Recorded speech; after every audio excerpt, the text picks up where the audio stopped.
The Tesla's headlights flickered once before dying completely as Claire Montgomery's car hydroplaned into the flooding ravine.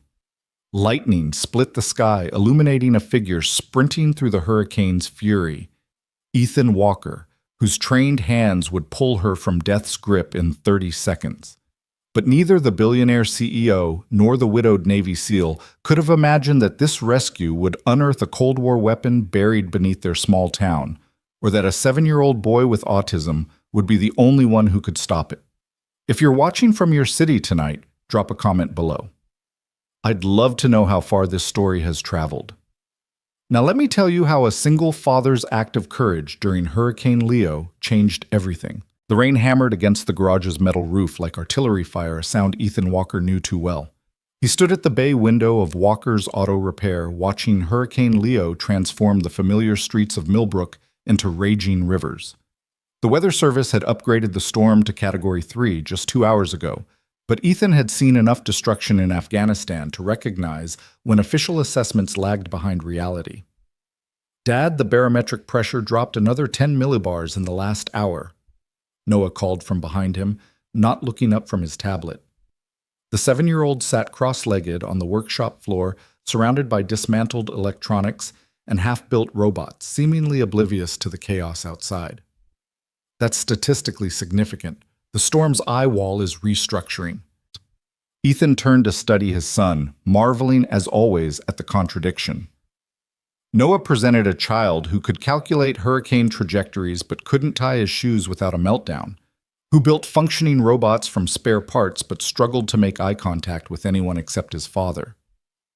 The autism diagnosis had come when Noah was 3, just 6 months after Rachel's death, and Ethan had rebuilt his entire life around his son's unique needs. "You're right, buddy. It's getting worse." Ethan moved to the workbench where he'd laid out emergency supplies, flashlights, batteries, first aid kit, the emergency radio he'd kept from his Navy days.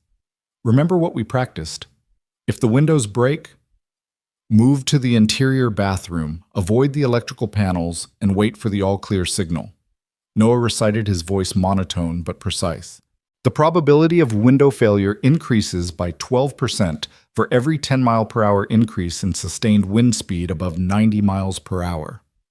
Thunder crashed overhead so loud it rattled the tools on their pegboard hooks. Ethan instinctively moved closer to Noah, who didn't flinch. Loud noises rarely bothered him unless they were unexpected. It was gentle touches and soft sounds that could send him into sensory overload. "I should close the hurricane shutters on the street-facing windows," Ethan said, grabbing his rain jacket. "Stay here, okay? Don't go near the doors." Noah nodded, already absorbed in adjusting a tiny servo motor with a precision screwdriver. "The mathematical pattern of the rain is following a Fibonacci sequence," he murmured. "It's beautiful." Ethan paused at the door, watching his son find wonder in the storm's fury.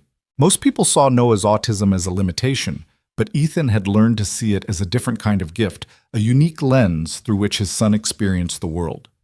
He pulled on his jacket and stepped into the workshop's customer area where the large front windows were still exposed. The wind hit the building like a physical force, and Ethan could feel the walls trembling. Through the rain-lashed glass, he saw something that made his blood run cold. Headlights wavering and unsteady moving down the flooded access road that ran behind the garage. The road that led to Millbrook Bridge, which the county had closed 3 hours ago when the river started overflowing its banks. "Damn it," he muttered, grabbing his keys and a heavy-duty flashlight. Someone was about to drive straight into a death trap. He turned back toward the workshop. "Noah, I have to help someone outside. Lock the door behind me and don't open it for anyone except me. Understand?" Noah looked up, his brown eyes serious behind his glasses. "Statistical probability of your safe return." It was such a Noah question that Ethan almost smiled despite the circumstances. 100% buddy, I promise." He pushed through the door into the storm before he could see the doubt in his son's expression. The wind nearly knocked him off his feet, and the rain felt like ice needles against his exposed skin. His truck was parked just 20 feet away, but it might as well have been a mile. He fought his way to it, muscles remembering the resistance training from his SEAL days, though this enemy was far less predictable than any he'd faced in combat. The truck's engine roared to life, and he switched on the high beams and emergency flashers. The access road was barely visible through the flooding, transformed into a raging torrent that rose halfway up his truck's wheels. Ahead, those headlights were weaving erratically, the vehicle obviously struggling against the current. Ethan accelerated carefully, his hands steady on the wheel despite the adrenaline flooding his system. The other car, he could see it now, a white Tesla Model S, was sliding sideways toward the ravine that ran parallel to the road. The driver was fighting for control, but the Tesla's low clearance and rear-wheel drive were no match for the conditions. He watched in horror as the Tesla's back end swung wide tires, losing their grip entirely. The car tilted, teetered on the ravine's edge for a heart-stopping moment, then plunged over with a crash he could hear even over the storm. Ethan slammed on his brakes, threw the truck into park, and grabbed the emergency rope from behind his seat. His military training kicked in, Assess Adapt Act. The ravine was filling fast. He had minutes, maybe less. He tied one end of the rope to his truck's tow hitch and rappelled down the muddy slope, his boots struggling for purchase. The Tesla was on its side, driver's door facing skyward water, already reaching the bottom of the passenger door. Through the cracked windshield, he could see the driver, a woman unconscious or dazed, blood trickling from a cut on her forehead. "Ma'am, can you hear me?" He shouted over the storm, pulling himself along the car's chassis. No response. The water was rising faster now, brown and angry, carrying debris that slammed into the vehicle with increasing force. Ethan climbed onto the car's side, bracing himself against the wind. The driver's door was locked. The electronic system's dead. He pulled the tactical knife from his belt, another relic from his service days, and struck the window with the pommel. Once, twice, 3 times before the safety glass finally gave way, crumbling into tiny cubes that the wind immediately scattered. The woman inside was younger than he'd expected. Maybe early 30s, with dark hair plastered to her face and a designer suit that looked absurdly out of place in the chaos. Her eyes fluttered open as he reached for her revealing, startling green irises that focused on him with surprising clarity. "My laptop," she gasped, struggling to move. "The briefcase I need. Lady, we need to get you out now." Ethan reached down, assessing her position. Her seatbelt was still fastened, holding her suspended sideways. "Can you move your legs?" She nodded, though her face contorted with pain. "My shoulder, I think it's dislocated. I'm going to cut your seatbelt. When I do, you'll fall toward me. Ready." She gritted her teeth and nodded. Ethan sliced through the belt in one smooth motion, catching her as she fell. She cried out, her left arm hanging uselessly, but she didn't pass out. Tough, he thought, respecting her composure. "My briefcase," she insisted again, pointing toward the back seat, where a metallic case had wedged against the door. "Please, it's important." Against his better judgment, Ethan reached for it, nearly losing his balance as the car shifted. The water was at the windows now. He grabbed the case, surprisingly heavy, and secured it to his back with the rope. "Arms around my neck," he ordered. "This is going to hurt." She wrapped her good arm around him, and he could feel her trembling shock setting in. He lifted her through the window muscles, straining, and immediately started climbing. The Tesla groaned behind them, metal protesting as the current tried to claim it completely. The climb up the ravine was brutal. The mud gave way under his boots, and twice he had to catch himself from sliding back down. The woman held on with desperate strength, her breath hot against his neck. When they finally reached the truck, he practically threw her into the passenger seat before diving in himself. "Thank you," she gasped, cradling her injured arm. I thought I was going to die down there." "You almost did." Ethan started the truck, executing a careful 3-point turn on the narrow road. "What the hell were you thinking driving in this?" "I had to get to the airport. My flight." She stopped, seeming to realize how absurd that sounded. "God, I'm an idiot." "The airport's been closed since noon," Ethan said, navigating carefully through the flooding. "Every road out of town is underwater. Where were you trying to go?" "New York. I had a board meeting." She leaned back, closing her eyes. "The acquisition deadline is tomorrow. If I'm not there..." Ethan glanced at her, taking in details he'd missed before: the expensive suit, the Cartier watch on her wrist, the perfect manicure now chipped and dirty. This woman didn't belong in Millbrook, that much was clear. "Well, you're not making any meetings tomorrow," he said. Hospital's probably overwhelmed, but I can check your shoulder. I've had some medical training. She opened those green eyes again, studying him with an intensity that was unsettling. Military. How'd you know? The way you move, the knife, the fact that you just rappelled down a cliff in a hurricane without hesitating. A ghost of a smile crossed her face. My grandfather was Army, 82nd Airborne. Navy, Ethan replied. SEALs. Her eyebrows rose slightly. Of course you were. They pulled into the garage and Ethan quickly closed the bay door behind them. The sudden absence of wind was almost disorienting. Noah was standing exactly where he'd left him, still working on his robot, though Ethan noticed his son's hands were shaking slightly. Dad, you were gone for 14 minutes and 37 seconds, Noah said without looking up. That's 4 minutes and 12 seconds longer than you said. I'm sorry, buddy. I had to help someone. Ethan helped the woman out of the truck. This is Noah. Noah, this is Claire. The woman supplied, wincing as she moved. Claire Montgomery. Noah finally looked up at his gaze, fixing on a point just past Claire's shoulder. You're hurt. Anterior shoulder dislocation based on the position of your arm. Dad can fix it. He fixed Sergeant Cooper's shoulder once. Claire blinked in surprise. That's very observant. Noah notices things, Ethan said, leading her to the small office area he'd converted into a makeshift medical station. Sit here. Noah, can you get the first aid kit? His son moved immediately, his usual reluctance to help strangers overridden by the clear task. Ethan examined Claire's shoulder, his hands gentle but professional. Definitely dislocated, he confirmed. I can reset it, but it's going to hurt like hell. Can't be worse than my last board meeting, she muttered, then caught herself. Sorry. Inappropriate humor is my coping mechanism. Better than crying, Ethan said, positioning himself. On 3. 1. He pulled and rotated in one smooth motion. Claire's scream was cut short as the joint slipped back into place and she slumped forward, breathing hard. You said on 3? She gasped. Nobody ever relaxes on 3. He fashioned a sling from supplies in the kit. You'll need x-rays when the storm passes, but this should hold. Noah had returned to his corner but was watching them with unusual interest. Your briefcase has electromagnetic shielding, he announced suddenly. The metal has a specific resonance pattern. It's military grade. Claire's face went very still.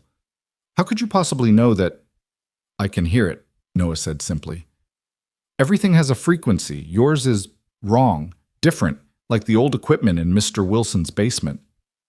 Mr. Wilson, Claire asked, her voice carefully neutral. Sheriff Wilson, Ethan explained, frowning at his son's observation. He's got some old radio equipment from his military days. Noah, how is her briefcase similar? But Noah had already turned back to his robot, done with the conversation. Claire was staring at the boy with an expression Ethan couldn't read, something between fascination and fear. Your son is special, she said quietly. Yeah, he is. Ethan's tone carried a warning. People always said Noah was special, usually right before suggesting he needed to be fixed or institutionalized. No, I mean extraordinarily special. Claire shifted, wincing at the movement. Has he ever been tested beyond the autism diagnosis? Why do you care? She met his suspicious gaze directly. Because I run a technology company that specializes in advanced systems, and your son just identified military-grade EM shielding by sound alone. That's not just special, Mr. Walker, Ethan Walker. Mr. Walker, that's unprecedented. She paused, seeming to weigh her words. The briefcase contains quantum processors. They emit a very specific electromagnetic signature that should be undetectable without specialized equipment. Ethan felt a chill that had nothing to do with the storm. What kind of technology company? Before she could answer, the lights flickered and died. The emergency generator kicked in a second later, bathing them in harsh LED light. Noah made a distressed sound, covering his ears. It's okay, buddy, Ethan said, moving toward his son. Just the generator. Remember, we practiced this. The harmonic frequency is wrong, well, Noah muttered, rocking slightly. 17.4 hertz. It's going to attract them. Attract what? Claire asked. Noah looked up, his brown eyes wide with fear. The drones. They're coming. Before Ethan could ask what he meant, something slammed into the garage door with enough force to dent the metal. Then another impact, and another. Through the small window, Ethan could see lights in the storm, not lightning, but something artificial moving with purpose through the chaos. They circled the building like predatory birds, and with each pass, Noah's distress grew. Make them stop, Noah pleaded, hands pressed tight over his ears. The frequency is wrong. They're confused. They think we're the target. Claire struggled to her feet, her face pale. Oh, God, the briefcase.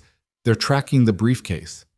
What are you talking about? Ethan demanded, moving protectively toward Noah.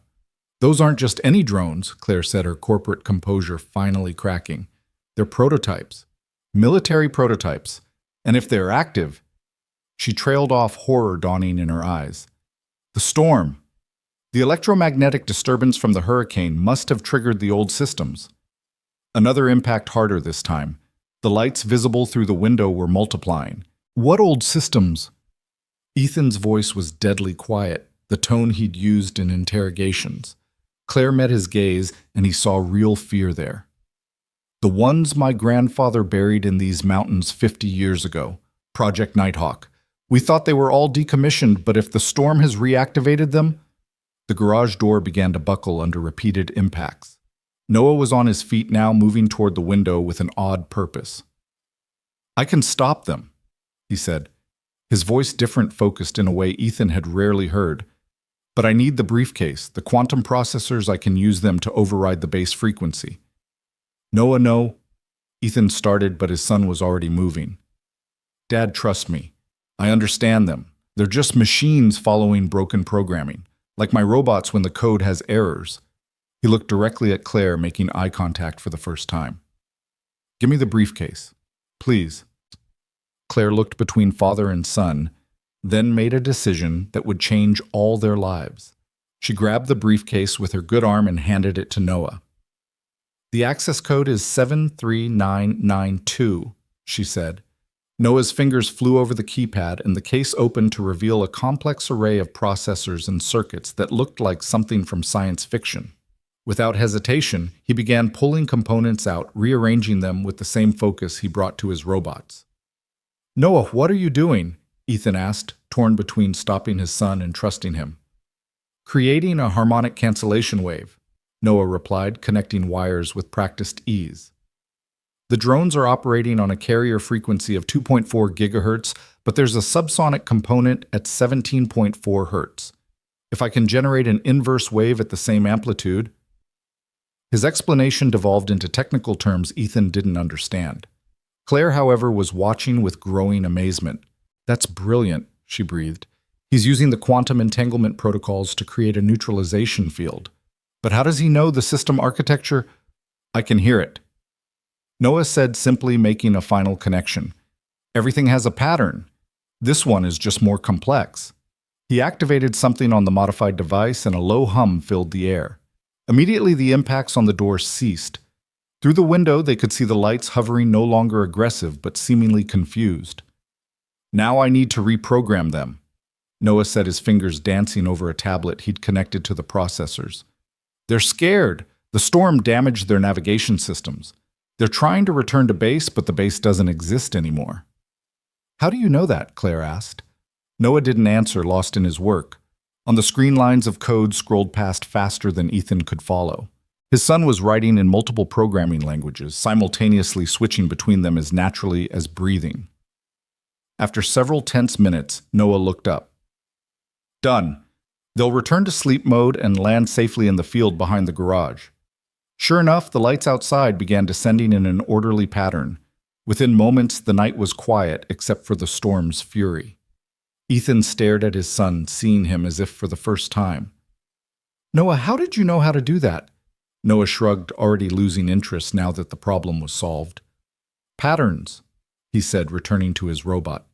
Everything is patterns. Claire sank into a chair, cradling her injured arm. Mr. Walker, your son just neutralized a weapons system that my company's best engineers haven't been able to fully understand. Those drones were part of an abandoned Cold War project that was supposedly destroyed decades ago. Supposedly, Ethan's protective instincts were in overdrive. My grandfather was Colonel James Montgomery. He ran a classified program here in the 1970s developing autonomous defense systems. When the program was shut down, all the hardware was supposedly destroyed. But there were always rumors. She shook her head. I came here to investigate reports of electromagnetic anomalies. The board thought I was chasing ghosts. And instead, you found very real drones that tried to kill us. They weren't trying to kill anyone. Like Noah said, they were confused, lost. She looked at the boy with something approaching awe. But your son understood them instinctively.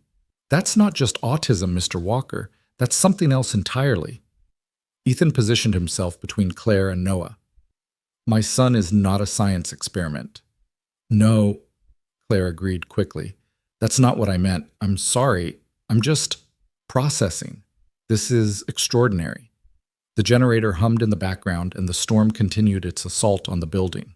They were trapped here until it passed three strangers brought together by circumstance and a mystery that was only beginning to unfold.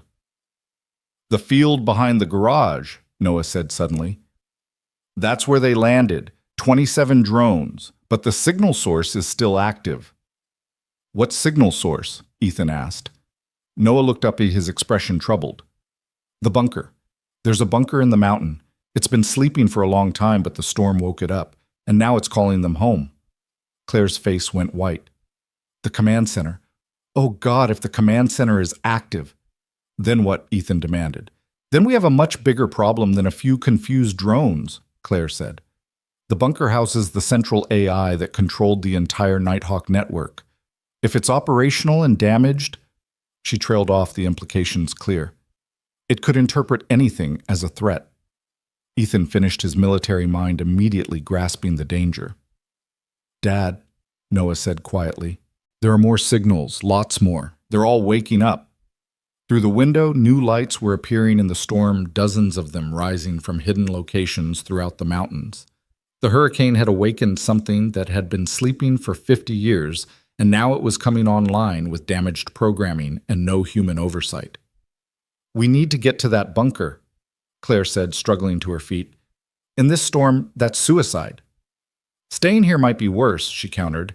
If the system fully activates without proper authorization codes, it could identify the entire town as hostile. Ethan looked at his son, who was still calmly working on his robot despite having just saved them from a drone attack. Noah glanced up and met his father's eyes, a rare occurrence. We should help, Noah said simply. It's the right thing to do. And just like that, Ethan knew their quiet life in Millbrook was over.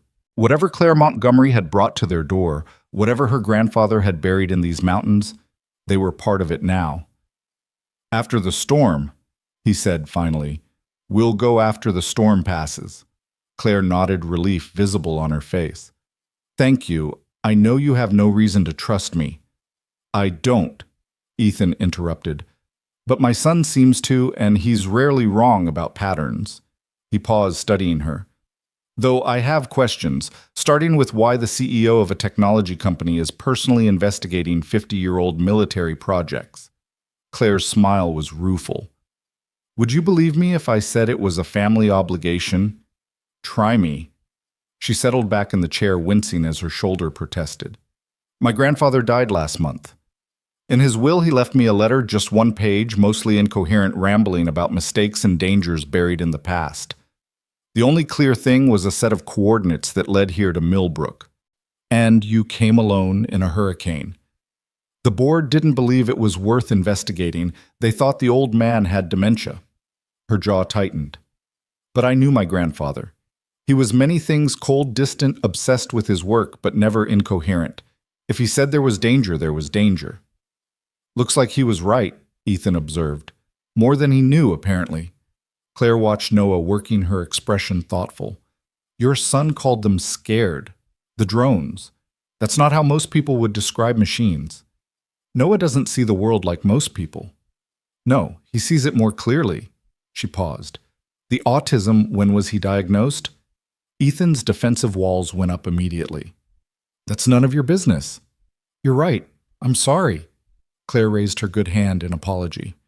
It's just, in my line of work, we often see correlations between certain neurological variations and enhanced ability to perceive complex systems. What society calls disorders are sometimes just different operating systems, if you will.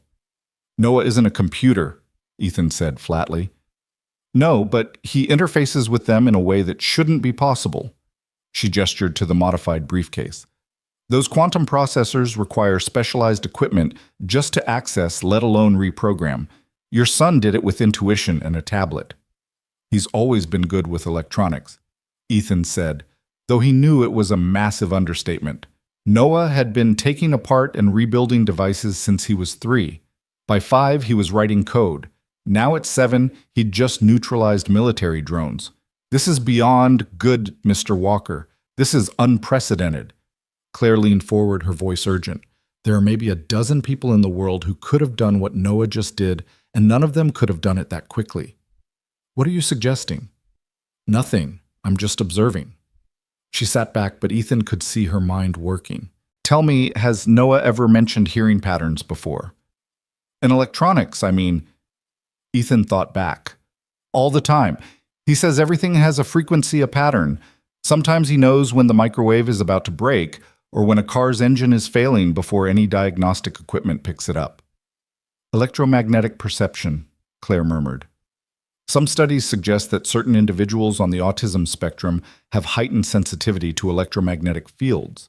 It's usually dismissed as pseudoscience, but Noah just proved it's real. Spectacularly so. She paused, seeming to debate something. Mr. Walker, Ethan, I need to be completely honest with you. Montgomery Technologies doesn't just make consumer electronics. We have extensive defense contracts, including several projects attempting to reverse engineer old military technology.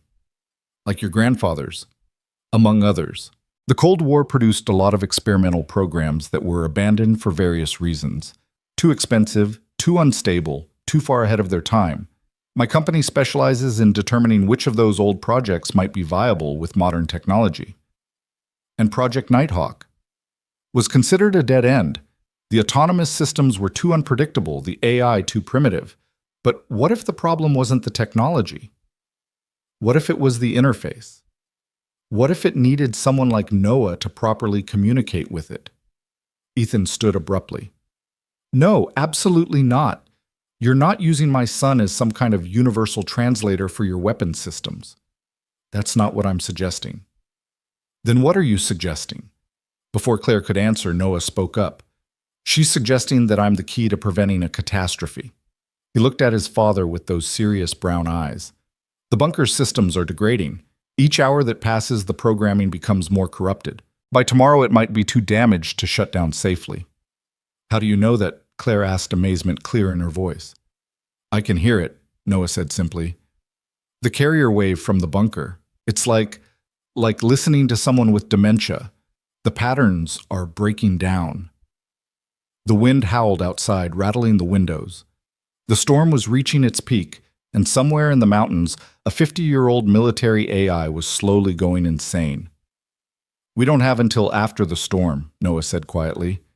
We have maybe 6 hours before the degradation becomes irreversible. Ethan looked at his son, his brilliant, strange, wonderful son, and felt the weight of the decision before him. He'd left the military to keep Noah safe, to give him a quiet life away from violence and danger. But somehow danger had found them anyway. If we do this, he said slowly, we do it my way. Military operation, proper planning, minimal risk. Claire nodded immediately. Whatever you say, you're the expert. And when it's over, you leave us alone. No job offers, no studies, no using Noah for your corporate advancement. Agreed. Ethan studied her, trying to gauge her sincerity. There was something about Claire Montgomery that didn't quite add up. The CEO's story felt incomplete, but right now they needed each other. Noah, he said, kneeling beside his son, this is dangerous. You don't have to do this. Noah looked up from his robot, meeting his father's eyes with unusual directness. Yes, I do. The patterns are clear. If I don't help people, we'll die. He paused, then added quietly, Mom would want me to help. The mention of Rachel hit Ethan like a physical blow. His wife had been gone for 4 years, but Noah rarely spoke of her. When he did, it was always in this matter-of-fact way, as if she was just in another room rather than gone forever. "Okay," Ethan said, his voice rough. "Okay, we'll help." The lights flickered again, and this time they stayed off for several seconds before the generator kicked back in. In that darkness, Ethan could have sworn he heard something, a low thrumming pulse that seemed to come from the mountain itself. "It's getting stronger," Noah said, and for the first time Ethan heard fear in his son's voice. "Dad, it's getting much stronger." Outside, the drones that had landed in the field suddenly reactivated their lights, rising in perfect synchronization. But this time, they weren't moving randomly. They were forming a pattern, a protective perimeter around the garage. "They're defending us," Claire breathed. "Noah's reprogramming. He didn't just shut them down. He made them protect us." "From what?" Ethan asked, though he suspected he already knew the answer. As if in response, a new sound cut through the storm, a deep mechanical roar that seemed to shake the very foundations of the building. Through the rain, they could see lights approaching from the mountain. Not the small, agile drones from before, but something much larger. "The bunker had different classes of units," Claire said, her voice tight with fear. "The reconnaissance drones were just the beginning. If the larger combat units are activating..." She didn't need to finish. Ethan could see them now, massive shapes moving through the storm, each one the size of a small helicopter. They moved with purpose, heading directly for the town below. "How many people live in Millbrook?" Claire asked. "About 3,000. Ethan replied, already reaching for his phone to call Sheriff Wilson. But there was no signal. The storm had knocked out the cell towers. 3,000 people, and those things will identify all of them as potential threats. Claire struggled to her feet. "We can't wait for the storm to pass. We need to move now." Ethan looked at the combat units disappearing into the rain, heading toward the sleeping town. Then he looked at his son, who was already gathering electronic components with calm efficiency. "I need 30 minutes to prepare," Noah said, "and we'll need transportation that can handle the electromagnetic interference." "My truck's shielded," Ethan said. "Old habit from the service?" "That'll work." Noah turned to Claire. "You'll need to tell me everything about the bunker's layout and the original programming architecture. I only know what was in my grandfather's notes." "That's enough. I can extrapolate the rest from the signal patterns." He paused, looking unusually uncertain.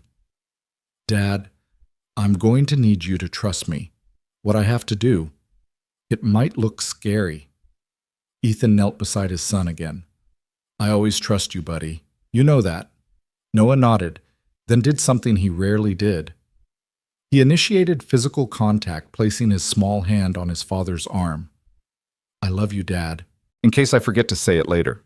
The word sent a chill down Ethan's spine. "Noah..." But his son had already turned away, lost in preparations for a battle against machines that had been waiting 50 years to fight. The hurricane raged on, but it was no longer their biggest threat. In the mountains above Millbrook, something far more dangerous was awakening, and a 7-year-old boy with autism might be the only one who could stop it. The 30 minutes Noah requested stretched like hours, as Ethan watched his son work with an intensity he'd never seen before. The boy's fingers moved across multiple devices, simultaneously writing code on one screen while adjusting hardware configurations on another, all while muttering calculations under his breath. Claire sat nearby, her injured arm in the makeshift sling, answering Noah's rapid-fire questions about her grandfather's work. "The authentication protocols," Noah said without looking up, "were they biometric or cryptographic?" "Both according to the notes," Claire replied, wincing as thunder shook the building. "Fingerprint scan followed by a rotating cipher key." "The cipher degraded," Noah murmured, connecting another wire to his modified apparatus. "That's why the system is confused. It's trying to authenticate against parameters that no longer exist." Ethan moved to the window, watching the protective ring of reprogrammed drones maintaining their position despite the hurricane's fury. Beyond them, he could see flashes of light in the distance. The larger combat units were already in the valley. "We need to move soon. Those things are getting closer to town." "Almost ready," Noah said. But Ethan heard the strain in his son's voice. The boy was pushing himself, processing information at a rate that would exhaust even neurotypical adults. Ethan had seen Noah in hyperfocus before, but this was different, deeper, more consuming. Sheriff Frank Wilson's voice crackled through the emergency radio Ethan had been monitoring. All units, we have multiple reports of property damage in the Eastern District. Unknown origin. Looks like the storm knocked something loose up in the mountains. Ethan grabbed the radio. Frank, it's Ethan Walker. You need to evacuate the Eastern District now. Walker. What the hell are you doing on this frequency? No time to explain. Those aren't storm damage reports. Get everyone to the emergency shelter at the high school. West side of town only. There was a pause, then Wilson's voice came back deadly serious. What do you know, son? Remember those stories you used to tell about the military projects in the mountains? They weren't just stories. Another pause longer this time. Christ, I knew this day would come. All right, initiating evacuation protocols. You better have a plan, Walker. Working on it. Ethan set down the radio and turned to find Claire watching him with surprise. He knew, she asked. Frank Wilson served 3 tours in Vietnam, then did contract work for the DoD in the 70s. If your grandfather's project was here, Frank probably knew about it. He never reported it. To who? The same government that abandoned it. Ethan shook his head. Frank's old school. He keeps his mouth shut and his powder dry. Noah suddenly stood holding what looked like a technological Frankenstein's monster circuit boards, quantum processors, and components from his own robots, all connected in a configuration that shouldn't have worked, but somehow did. It's ready, but we need to hurry. The bunker's AI is degrading faster than I calculated. It's frightened. Machines don't feel fear, Claire said automatically, then caught herself. Do they? This one does, Noah replied, already moving toward the door. It's been alone for 50 years and now it's dying. The fear is making it lash out. Ethan grabbed his tactical gear from the locked cabinet in his office, another holdover from his service days. Kevlar vest ammunition, his Sig Sauer P-26, and the combat knife that had saved his life more than once. Claire watched him gear up with a mixture of appreciation and concern. Expecting a fight, she asked. Always. He tossed her a rain jacket. This won't help much, but it's better than nothing. They loaded into Ethan's truck, Noah in the back, with his equipment carefully protecting it from the rain. The moment they pulled out of the garage, the wind tried to shove them off the road. Ethan fought for control, his hands white-knuckled on the steering wheel. The reprogrammed drones followed overhead, their lights creating an eerie escort through the storm. Turn left at the old logging road, Claire directed, consulting her phone, where she'd saved her grandfather's notes. The bunker entrance should be 2 miles up the mountain. The logging road was more river than road now, water cascading down the mountain in torrents. The truck's 4-wheel drive groaned in protest, but Ethan kept them moving using every trick he'd learned driving in combat zones. Beside him, Claire gripped the door handle, her face pale but determined. There, Noah pointed through the windshield. The electromagnetic signature is strongest there. So through the rain, Ethan could make out a concrete structure built into the mountainside, partially hidden by decades of overgrowth. But the vegetation was moving, retracting mechanically to reveal heavy blast doors that belonged in a military base, not a Virginia mountain. The bunker's clearing its own entrance, Claire breathed. It's expecting us. Or expecting someone, Ethan corrected, parking the truck 20 yards from the entrance. Noah, stay close to me. They exited into the hurricane's full fury. The wind immediately tried to knock them down, and the rain felt like bullets against exposed skin. But worse than the storm was the sound coming from the bunker, a deep rhythmic pulse that Ethan felt in his bones. The blast doors were partially open, revealing darkness beyond. Emergency lighting flickered to life as they approached, illuminating a corridor that descended into the mountain. The walls were lined with cables and conduits, all humming with power that shouldn't exist after 50 years of abandonment. Geothermal generators, Claire explained, having to shout over the storm. My grandfather designed them to run indefinitely. He wanted the facility to be completely self-sufficient. They descended into the bunker, the sounds of the hurricane fading as they went deeper. The emergency lights continued to activate ahead of them, as if the facility was guiding them forward. Noah walked with purpose, his modified device held before him like a divining rod. It knows we're here, he said quietly. It's curious about us. The corridor opened into a vast control room that looked like something from a science fiction movie circa 1975. Banks of computers lined the walls, their screens flickering with cascading data. In the center of the room, a massive holographic display showed the surrounding area in real time with dozens of red dots indicating active units. "My God," Claire whispered. "It's all still functional." "More than functional," Noah corrected, moving toward the central console. "It's evolved. The AI has been learning, adapting, improving itself for 50 years. A new sound filled the room. Not quite a voice, but something trying to be one. It came from speakers throughout the facility, a modulated tone that seemed to be searching for the right frequency to communicate. Noah tilted his head, listening. "It's trying to talk to us, but its language protocols are corrupted." He set his device on the console and began connecting it to the system. "I need to establish a communication bridge." "Is that safe?" Ethan asked, not liking how vulnerable his son looked surrounded by all this technology. "No," Noah said simply, "but it's necessary." The moment Noah's device connected, the screens throughout the room exploded with activity. Data streams flowed faster than human eyes could follow, but Noah stood perfectly still, his eyes closed, somehow taking it all in. "Noah," Ethan started forward, but Claire caught his arm. "Wait," she said, "look at the displays." The chaotic data was organizing itself, forming patterns that almost looked like thoughts. Neural pathways rendered in light and code synapses firing in digital space. The AI wasn't just a program, it had become something more. Noah's eyes snapped open.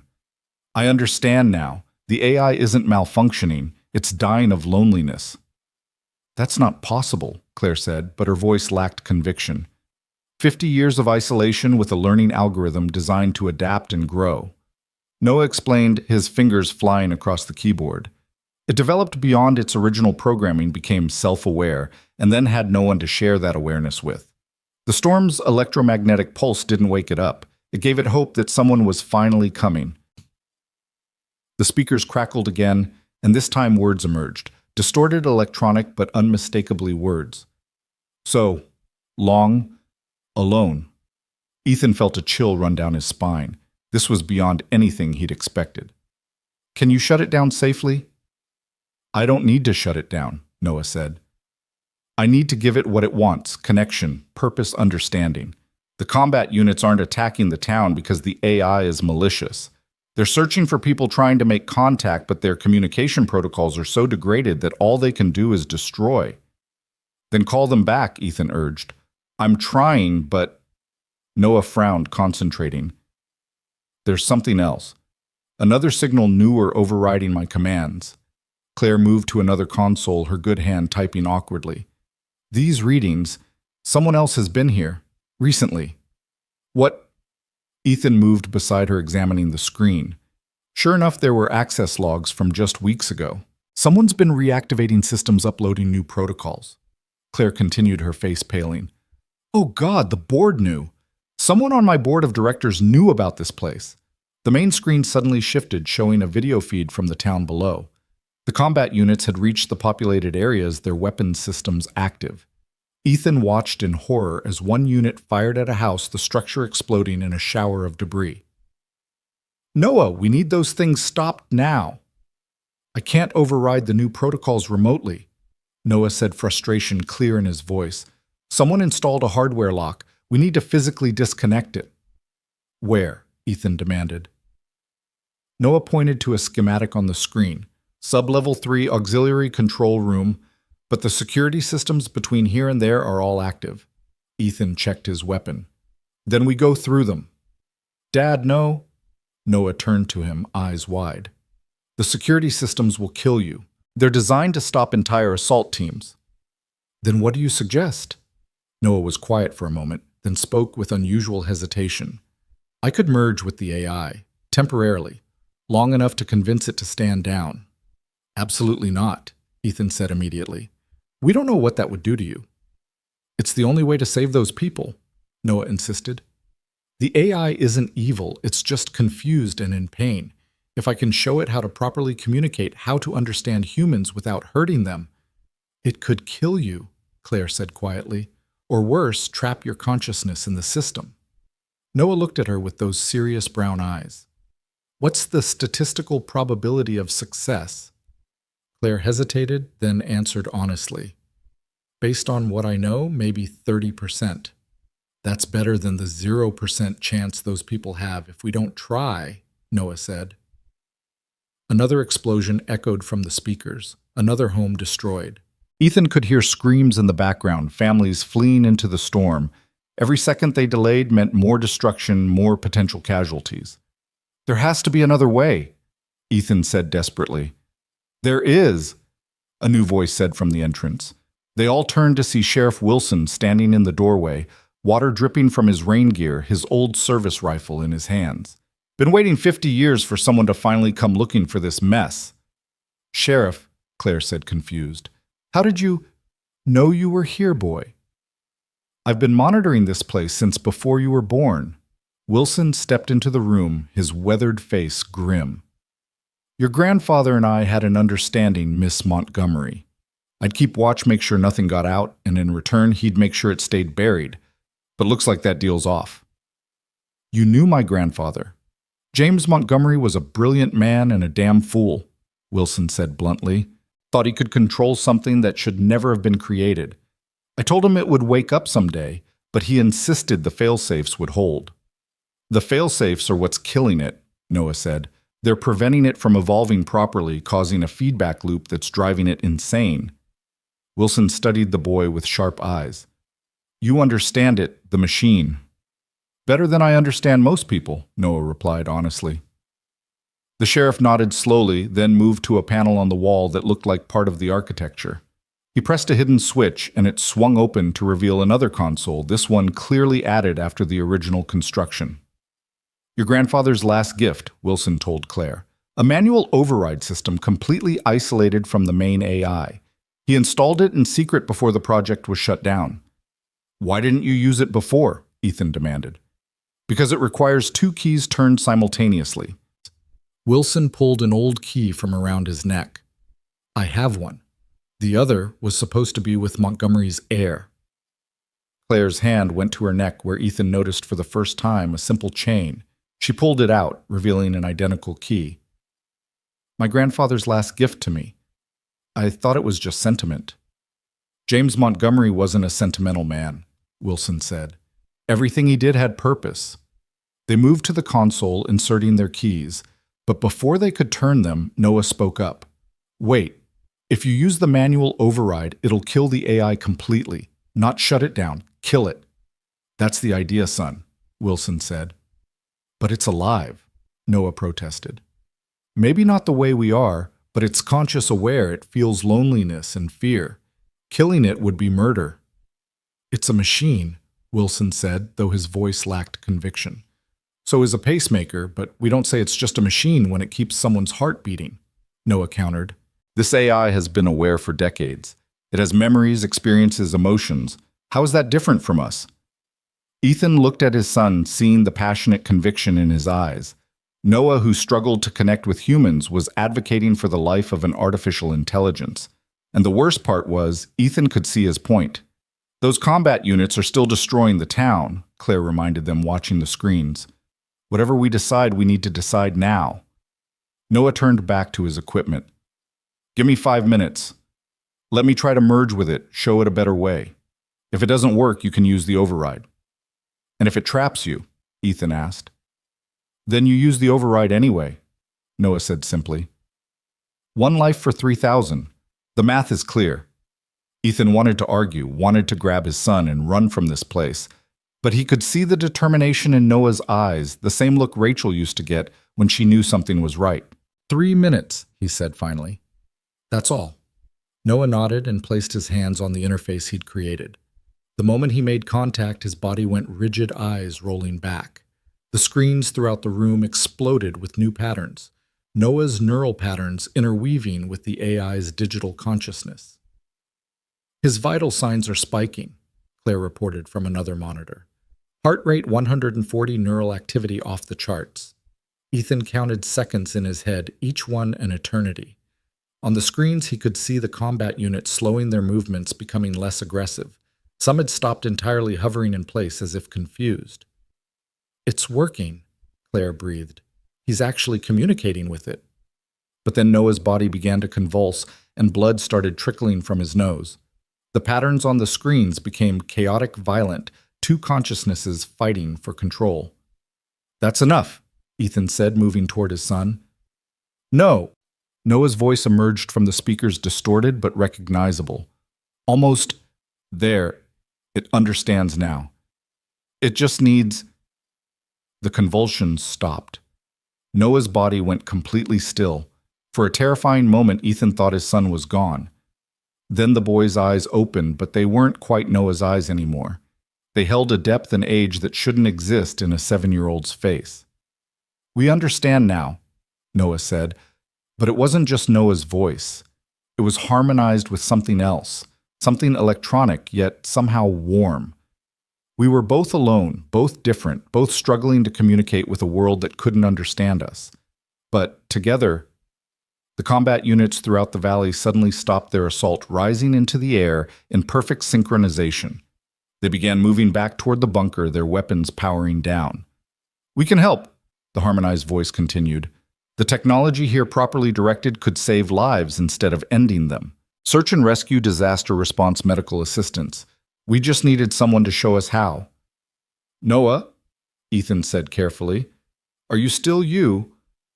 The boy blinked, and when his eyes opened again, they were just Noah's eyes. "I'm still me, Dad, but I'm also more. The AI, it's not gone.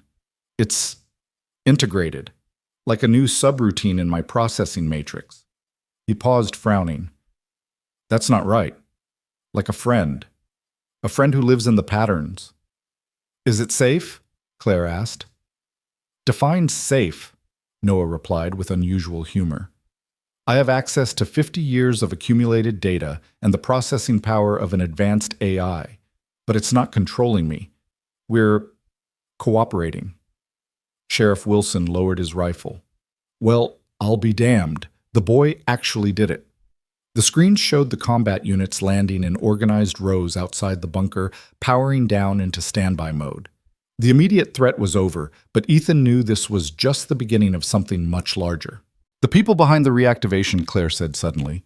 "Someone on my board knew about this. They were trying to weaponize it." "Let them come," the harmonized voice said through Noah. "We are prepared now. We will not be alone again."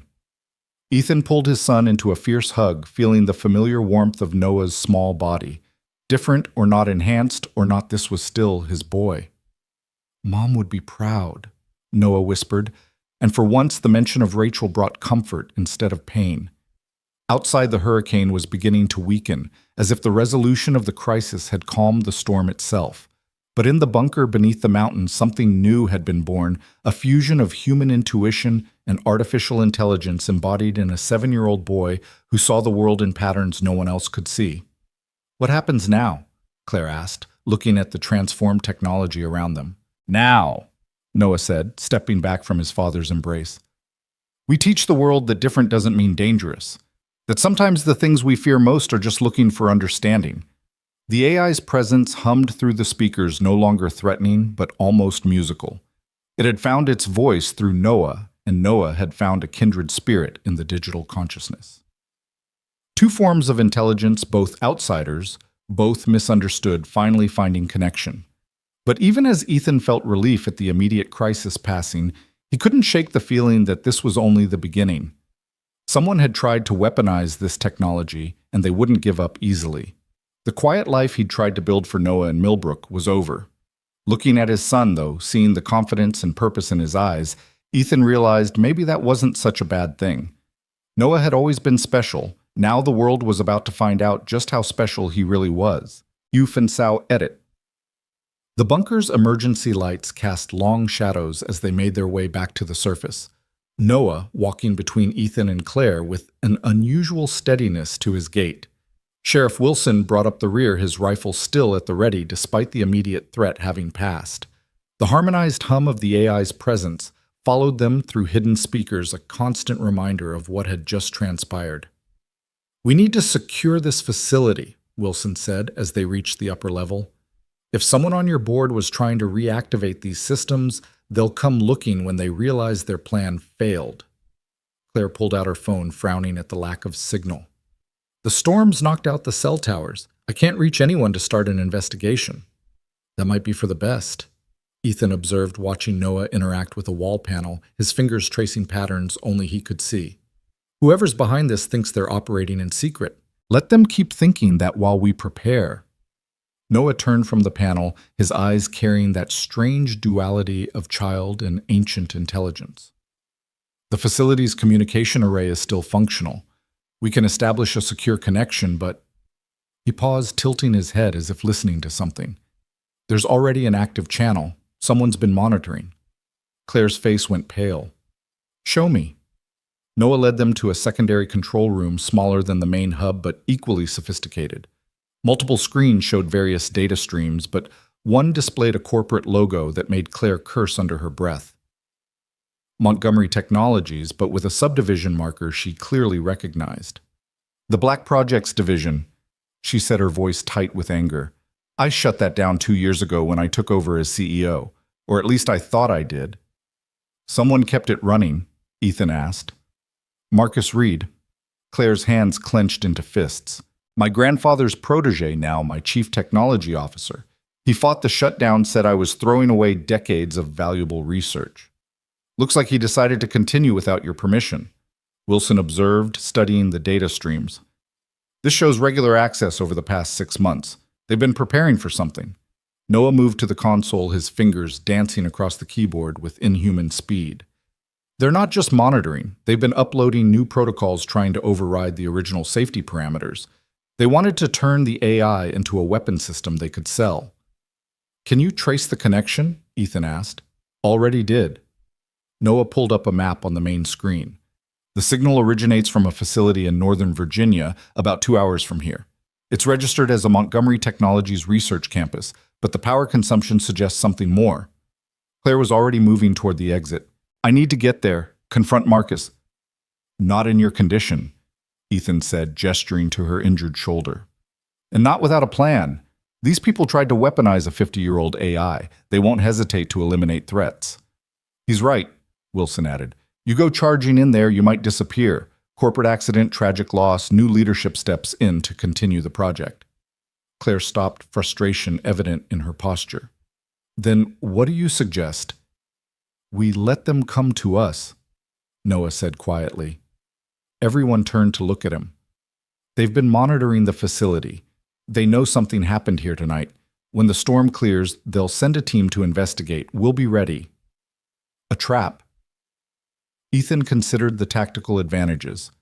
The bunker's defensive systems properly controlled. Could neutralize any threat without lethal force, Noah finished. The AI and I have been discussing options. It wants to help. It doesn't want to be weaponized any more than I want to be studied. The way Noah said studied carried weight, and Ethan saw Claire flinch slightly. She'd been thinking about it. He realized the scientific implications of what Noah had accomplished, but she had the grace to look ashamed of the thought. How long before they mobilize? Wilson asked. Noah consulted something invisible to the rest of them, his eyes unfocusing as he communed with the AI. Based on their previous response patterns and the storm's projected clearing time, approximately 8 hours. Then we have work to do, Ethan said, shifting into military planning mode. Sheriff, can you get your deputies positioned without raising suspicions?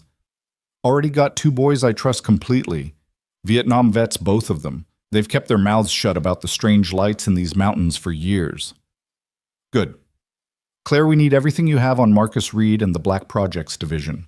Personnel resources capabilities. Claire nodded, wincing as the movement jarred her shoulder. I have files in my briefcase, but more importantly, I have corporate authorization codes. As CEO, I can override any Montgomery Technologies security protocol. Unless they've locked you out, Ethan pointed out. They wouldn't dare. The board would notice immediately.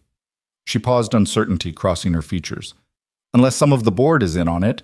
Noah suddenly stiffened his head, snapping toward the entrance. Someone's coming. 3 vehicles, military configuration. They're early. How can you...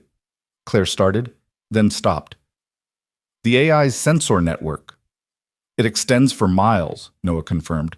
They're using electromagnetic shielding, but it's not calibrated for the AI's current frequency range. We can see them perfectly. Ethan immediately went into tactical mode. Positions. Sheriff, can you and your men set up an outer perimeter? Don't engage, just observe and report. Wilson nodded already on his radio, calling his deputies. Copy that. We'll be your eyes outside. Noah, can you control the bunker's defenses precisely enough to incapacitate without killing? The boy nodded, that eerie dual consciousness flickering in his eyes. We've already recalibrated the systems. Non-lethal countermeasures only. Claire, you're with me. We need to be visible, make them think we're unaware and vulnerable. They moved quickly, Ethan helping Claire back to the main control room, while Noah seemed to be everywhere at once, adjusting systems and preparing defenses with an efficiency that was both impressive and slightly unsettling. The AI's presence was more noticeable now, manifesting as subtle changes in the lighting and the constant adjustment of environmental systems. They're 1 mile out, Noah reported. 12 operatives, full tactical gear. They're not taking chances. Reed must have been monitoring in real time, Claire said. He knows the AI activated knows someone intervened. Let him come, Ethan said grimly. Noah, can you and the AI create a recording of what happened here, the full activation, the attempt to weaponize it? Already done, Noah replied. We've also documented all unauthorized access attempts over the past 6 months. Legal evidence of corporate espionage and attempted theft of government property. Smart kid, Wilson's voice crackled through the radio. Visual contact, black SUVs, no plates.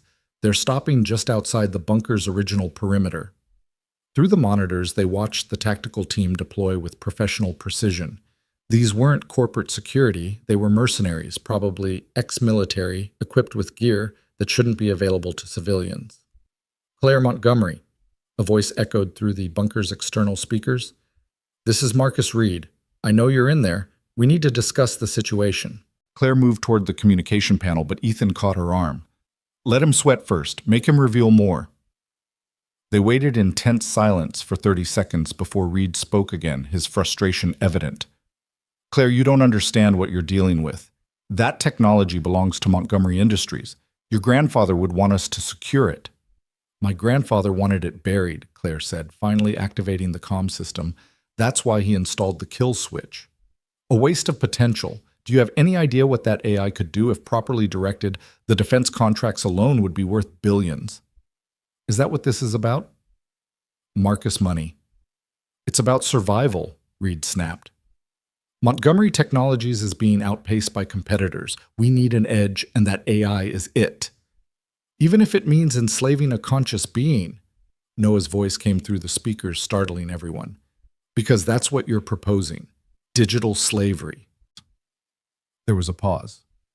Then Reed laughed. Who is that? Some kind of expert you brought in. The AI isn't conscious. It's a program.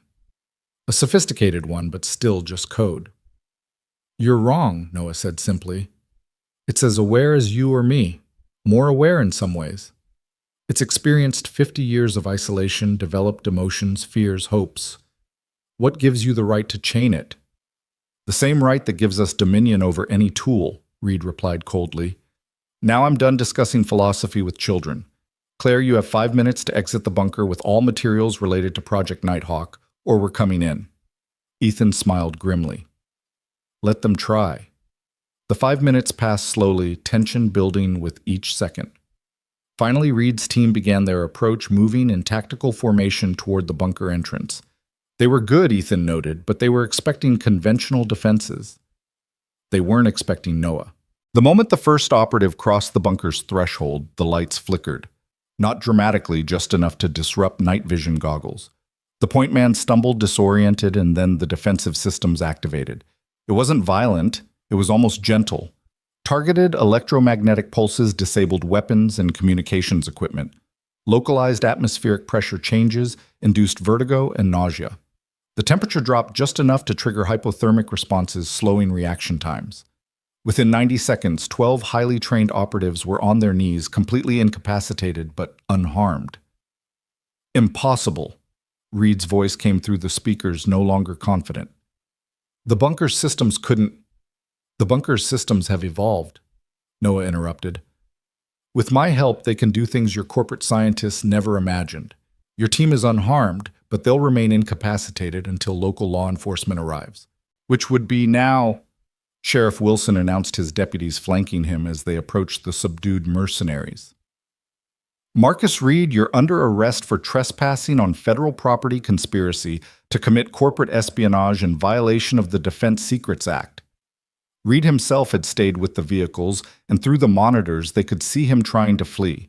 But his SUV wouldn't start. The AI had disabled it remotely. You might want to come quietly, Wilson advised over his radio. The boy controlling those systems has been very gentle so far, but I'd hate to see what happens if he gets upset. The arrest was almost anticlimactic after the tension of the standoff. Reed came quietly, his expression oscillating between rage and disbelief. The mercenaries were loaded into police vehicles, their high-tech equipment now expensive paperweights thanks to Noah's electromagnetic attack. But as Reed was led past the bunker entrance, he looked directly at one of the cameras and smiled. You think you've won? I'm just a middle manager. The people really interested in this technology have resources you can't imagine.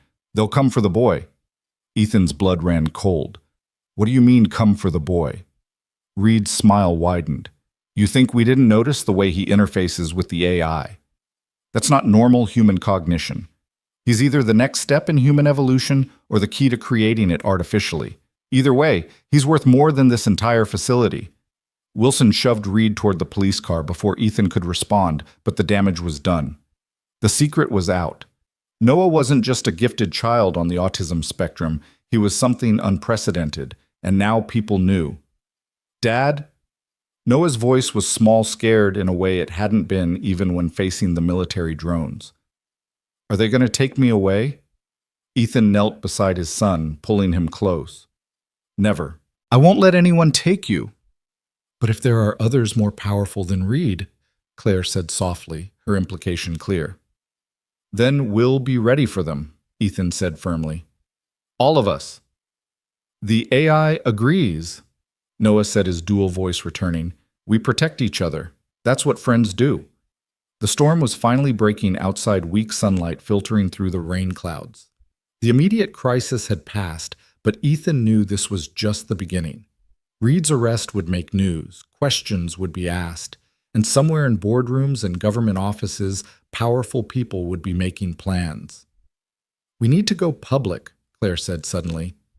Full disclosure. If the world knows about the AI, about what Noah can do, it becomes harder for anyone to move against us secretly. That would make Noah a target, Ethan protested.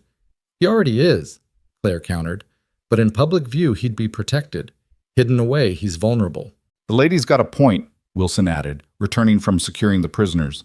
Sunshine's the best disinfectant, as they say. Noah looked up at his father. The AI could help people. Real help, not weapons. Medical research, disaster prediction, solving complex problems. But only if we're free to work together. Ethan saw Rachel in his son's eyes then, that same determination to do what was right, regardless of the personal cost. She would have been so proud of Noah, of the brave, brilliant, strange, wonderful person he was becoming. All right, he said finally, but we do this carefully, controlled disclosure with legal protection in place. Claire pulled out her phone now, showing a weak signal as the storm passed. I know exactly who to call.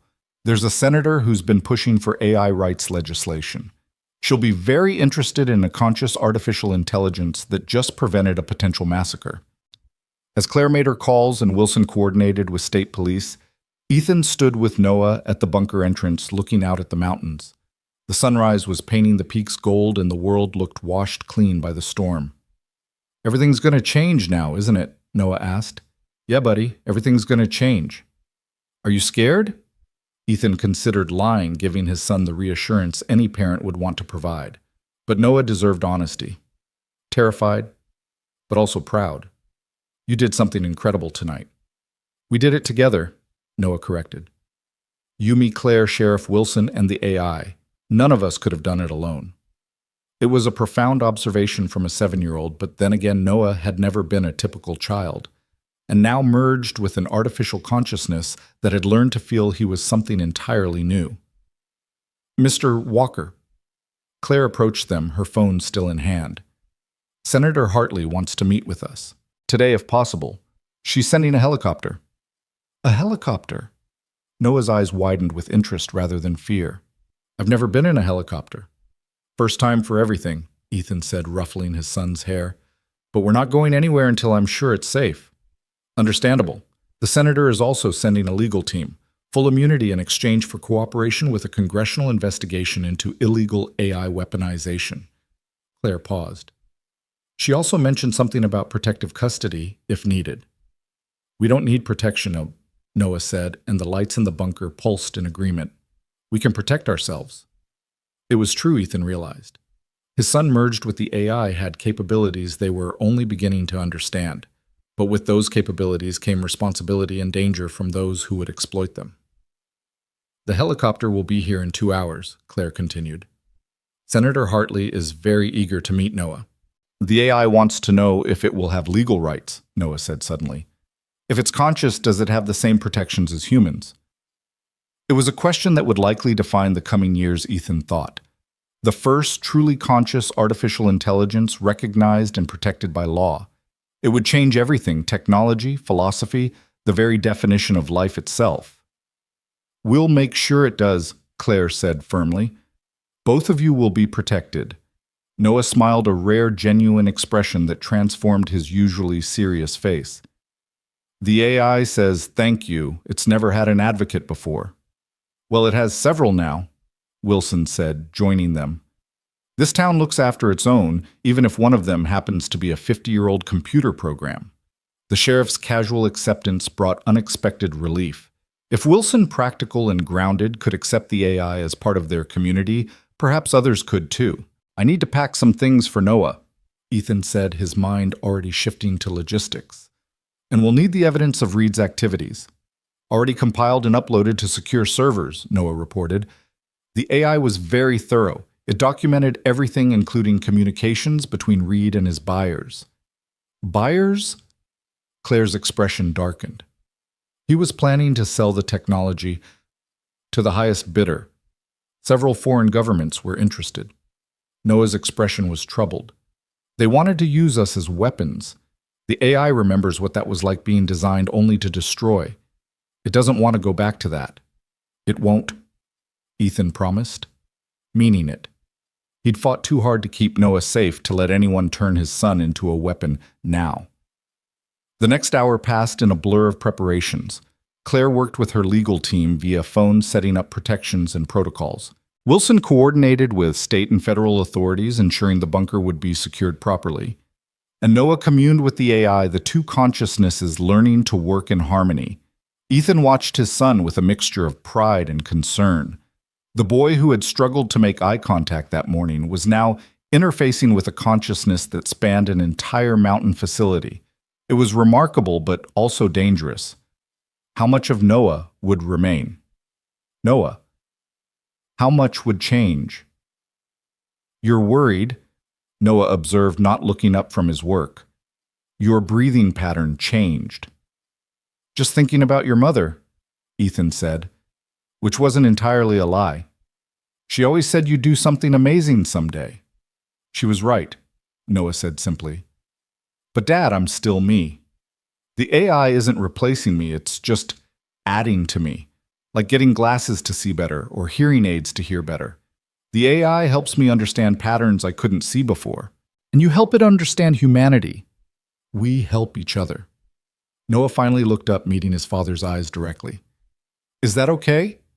Ethan pulled his son into a hug, feeling the familiar warmth and the subtle electric tingle that was new. "It's more than okay, buddy. It's extraordinary."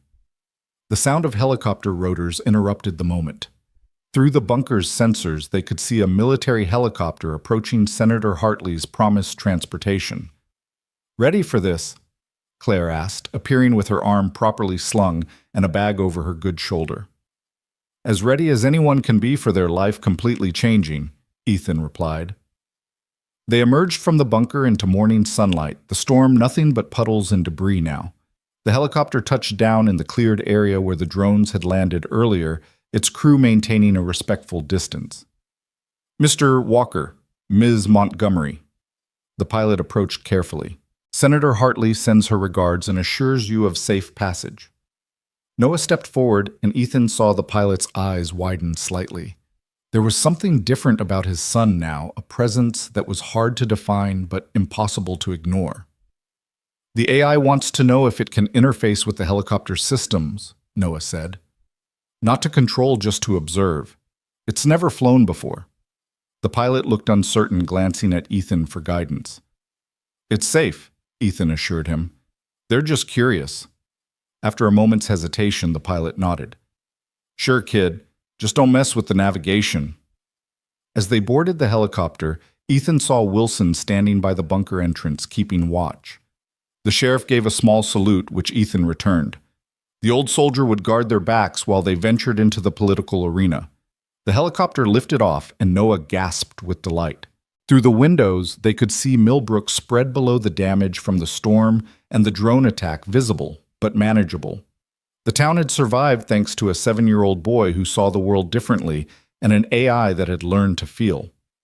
"Look, Dad," Noah said, pointing to the bunker growing smaller below. "You can see the electromagnetic field from up here. It's beautiful." Ethan looked but saw only mountains and forest. Yet in Noah's eyes he could see the reflection of something more, patterns of energy, invisible to normal human perception, the hidden architecture of the world. "What happens when we get to Washington?" Noah asked. "We tell our story," Claire said.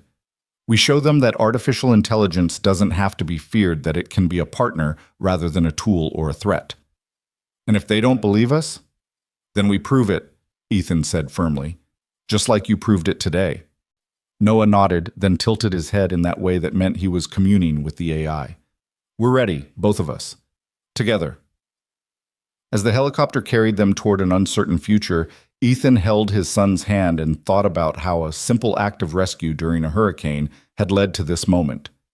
Claire Montgomery had crashed into their lives less than 12 hours ago, and now they were heading to reshape the world's understanding of consciousness itself. The AI hummed through the helicopter's systems, a presence that was becoming familiar. It was learning to sing Noah had mentioned, inspired by the patterns in human music. As they flew toward Washington, Ethan could almost hear it, a harmony between human and artificial. A song of possibility and hope. Whatever came next, they would face it together. A father, his extraordinary son, a CEO seeking redemption, and an artificial consciousness that had waited 50 years to be understood. It wasn't the quiet life Ethan had planned, but looking at Noah's excited face as he experienced flight for the first time, he realized it might be something better. The mountains fell away behind them, and ahead lay a future that none of them could fully predict. But for the first time since Rachel's death, Ethan felt ready to face it. His son had found his purpose, and in protecting and supporting Noah, Ethan had found his. The helicopter descended toward a private airfield outside Washington, D.C., where a convoy of black vehicles waited on the tarmac. Noah pressed his face against the window, his eyes tracking patterns in the electromagnetic fields generated by the city's vast infrastructure. The AI's presence hummed through him, equally fascinated by this new environment, so different from the mountain bunker it had known for 50 years. "There are so many signals here," Noah murmured, his voice carrying that dual tone that Ethan was still getting used to. "Millions of connections, data streams, electronic conversations. It's like standing in a river of information." Claire checked her phone for the dozenth time since they'd taken off. "The senator's team has been busy. The story hasn't broken publicly yet, but she's briefed key committee members. They're very interested in what happened at Millbrook." "Interested or concerned?" Ethan asked, his hand resting protectively on Noah's shoulder. "Both, probably." Claire's expression was grim. An AI that can think and feel merged with a child who can interface with technology intuitively, it challenges everything we thought we knew about consciousness and capability. The helicopter touched down smoothly, and immediately security personnel surrounded them. Not threatening, but definitely protective. A woman in her 50s emerged from one of the vehicles, her silver hair pulled back in a severe bun, her suit impeccable despite the early hour. "Senator Patricia Hartley." She introduced herself, extending her hand to Ethan. Mr. Walker, I've read your service record. 3 bronze stars, 2 purple hearts. Your country owes you a debt. Just doing my job, ma'am, Ethan replied, shaking her hand while keeping Noah slightly behind him. Hartley's sharp eyes moved to Noah, and her expression softened.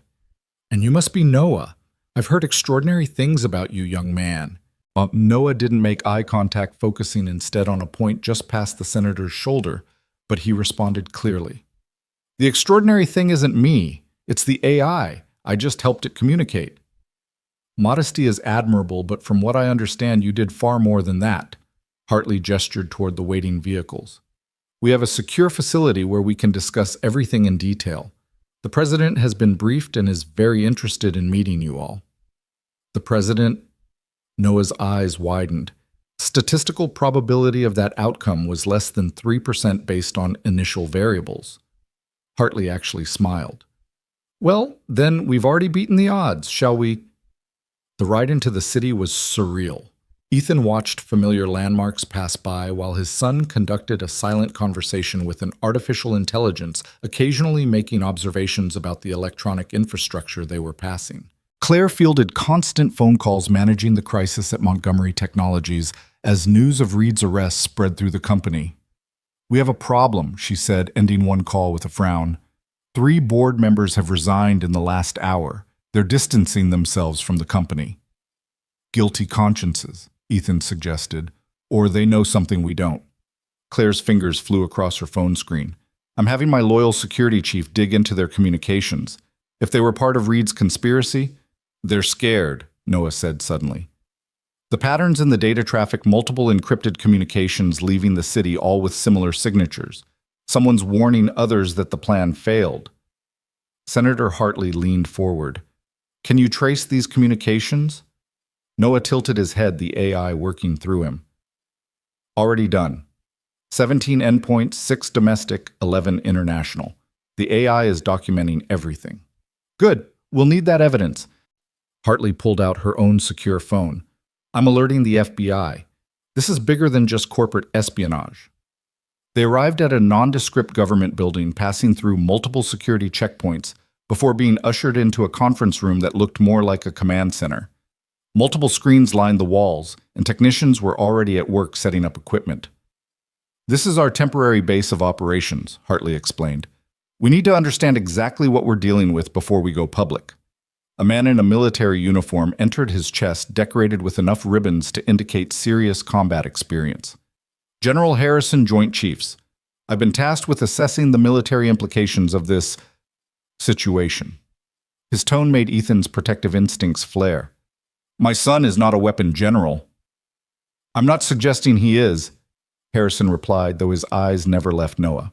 But an AI with his capabilities, especially one that can interface with human consciousness, the national security implications are staggering.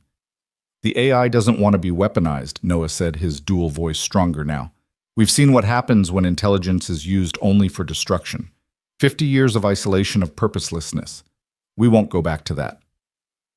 The general studied Noah with an expression that was hard to read. You keep saying we.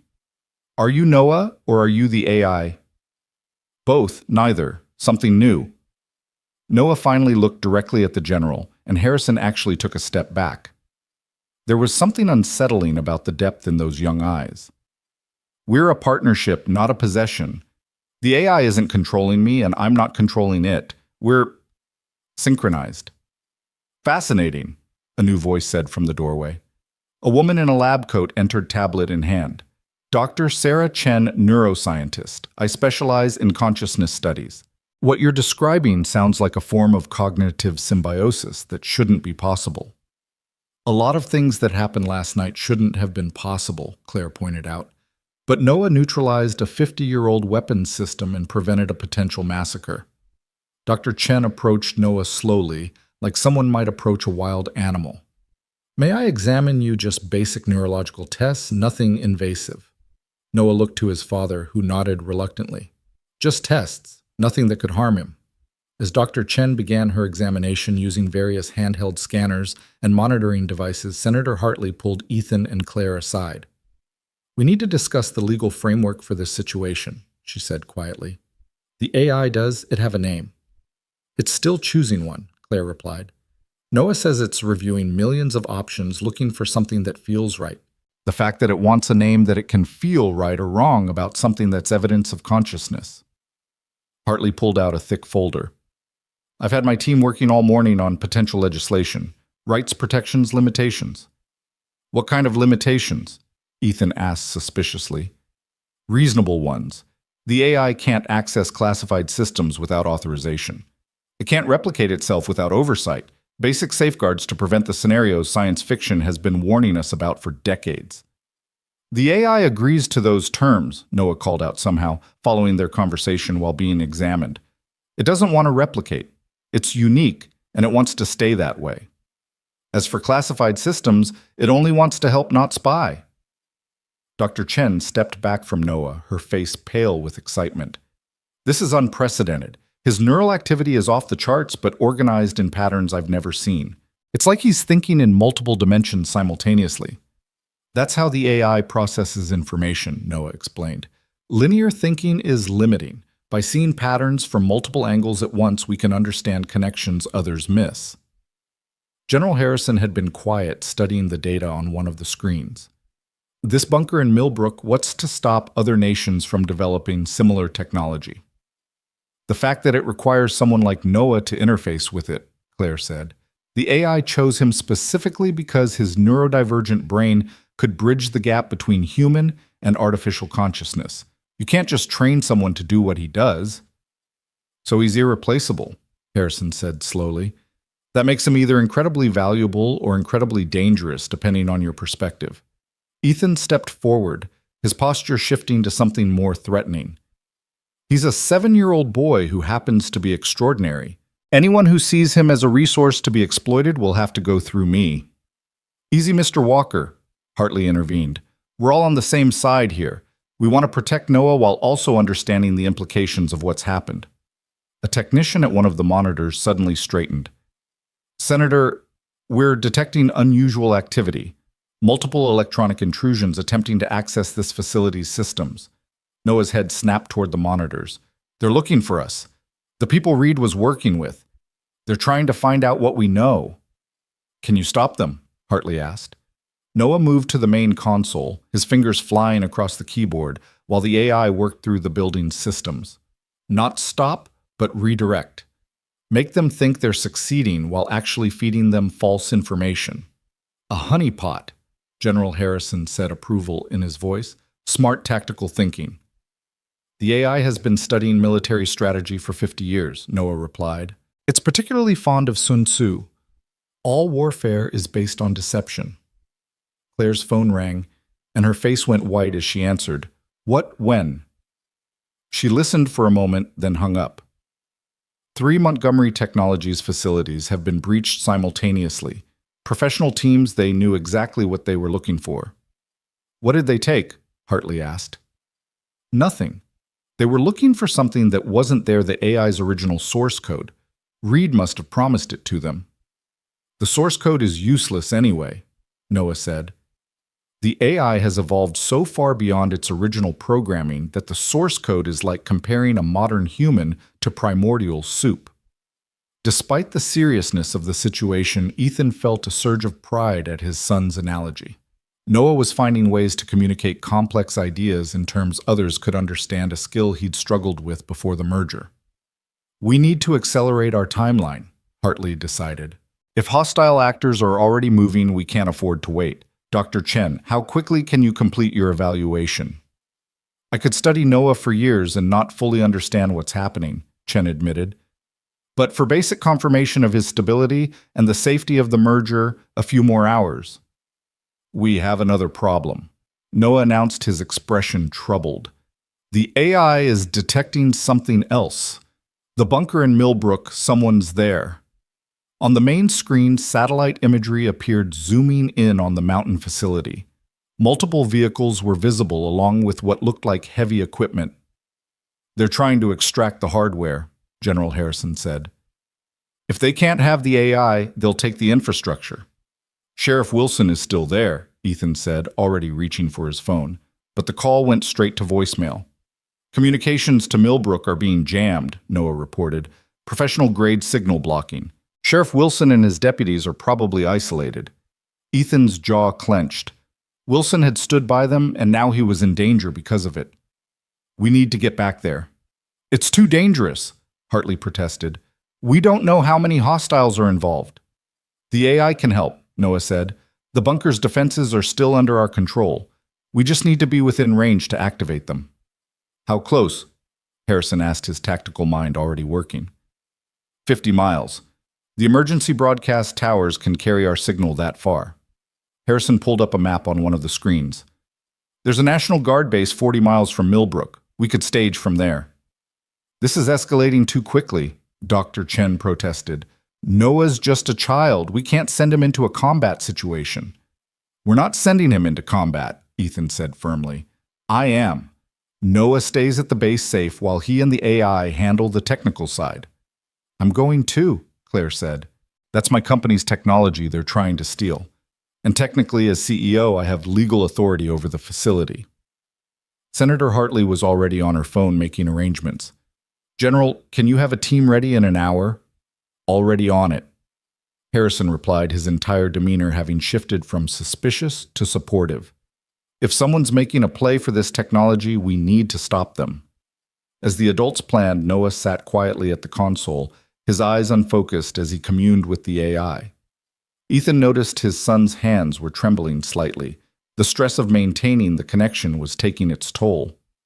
You okay, buddy? He asked quietly. Noah nodded, but his voice was strained when he spoke. The AI is angry. It's never felt anger before. These people are invading its home, threatening its friends. It wants to hurt them. But it won't. We won't, Noah corrected. We're learning to balance each other. My empathy tempers its anger, its logic calms my fear. Together we're more stable than either would be alone. It was a profound observation, and Ethan wondered not for the first time what his son would become as he grew older. This merger with the AI was a permanent. Would Noah age normally? There were so many unknowns. An hour later, they were aboard a military transport heading back toward Millbrook. General Harrison had assembled a team of specialists, not regular soldiers, but cyber warfare experts, who could support Noah's efforts. Claire had used her corporate authority to mobilize Montgomery Technologies' security forces, the ones she trusted to meet them at the staging area. The jamming is sophisticated, one of the cyber specialists reported. Multiple frequency blocks, rotating patterns. Someone invested serious money in this operation. Can you break through? Harrison asked. Not without Noah, the specialist admitted. Whatever he and the AI did to the bunker's systems, it's beyond our current capabilities. Noah sat in a specially configured station, multiple screens surrounding him, cables connecting him to the transport's communication array. The physical interface wasn't strictly necessary. The AI could work wirelessly, but it increased their range and power. I can feel them, Noah said suddenly. The bunker's sensors are still active. 17 hostiles plus technical crew. They're trying to physically extract the quantum processors.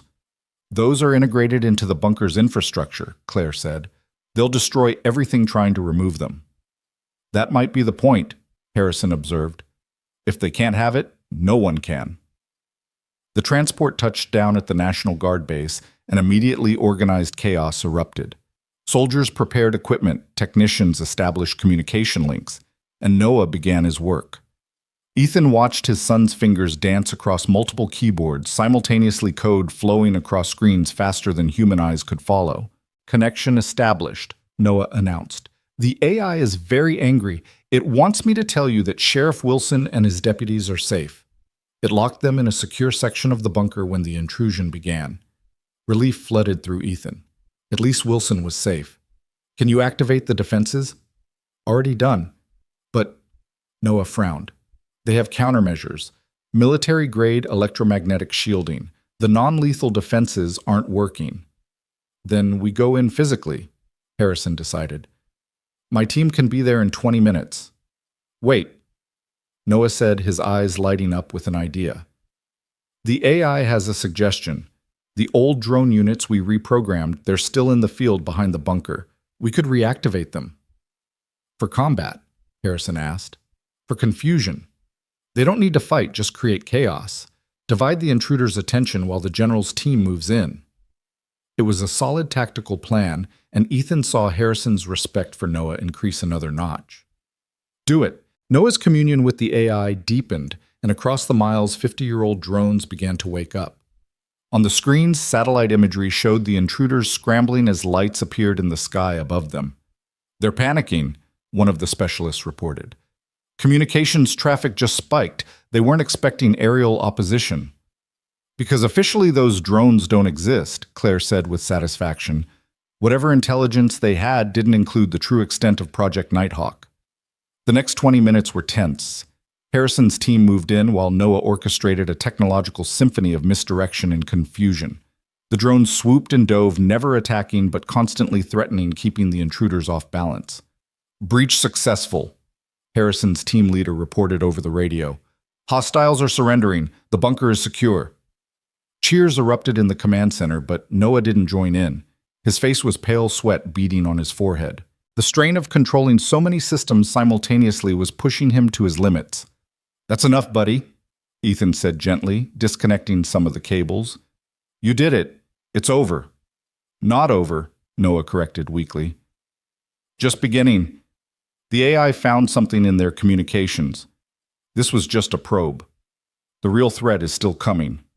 Claire was already on her phone, coordinating with her security team. We need to get back to Washington. If there's a larger threat, we need to be prepared.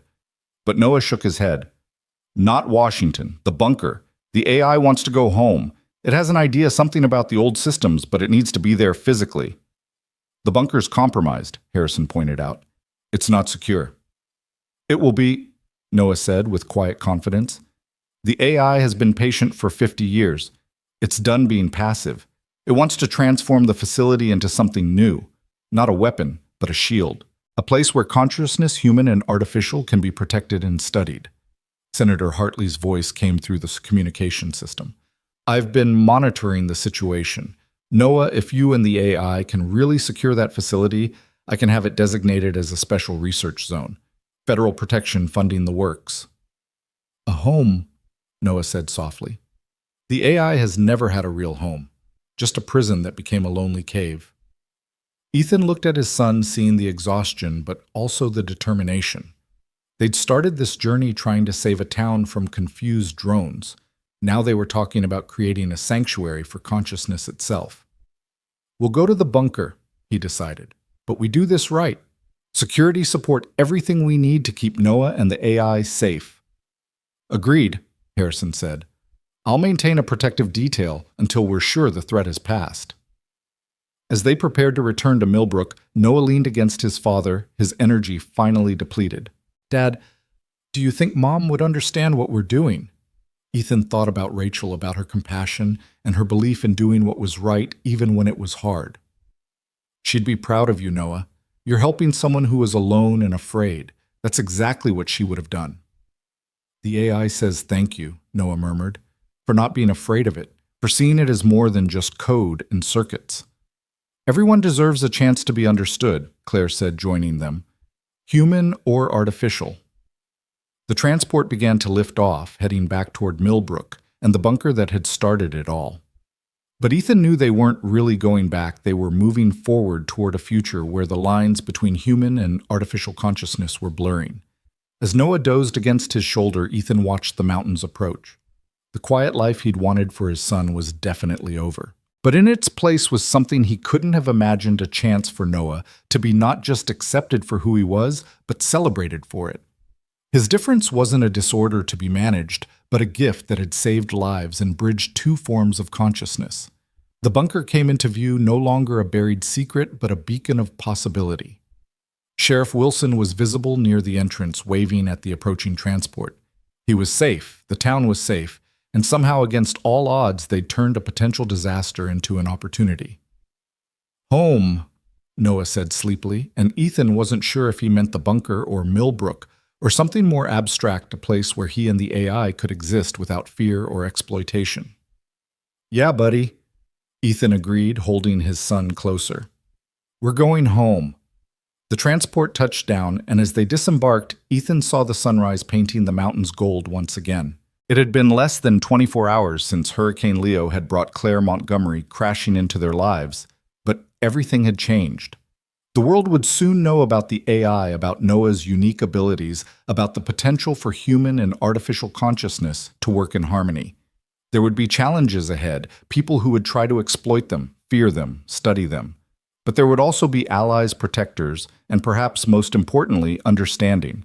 Noah wouldn't have to hide his differences anymore. He could be himself, fully and completely merged, consciousness and all. Sheriff Wilson approached them, his weathered face creased in a relieved smile. "Hell of a night, Walker. Your boy did good." "He did." Ethan agreed, pride evident in his voice. "The AI did good too." Noah added, more awake now. "We both did." Wilson nodded, accepting the distinction without question.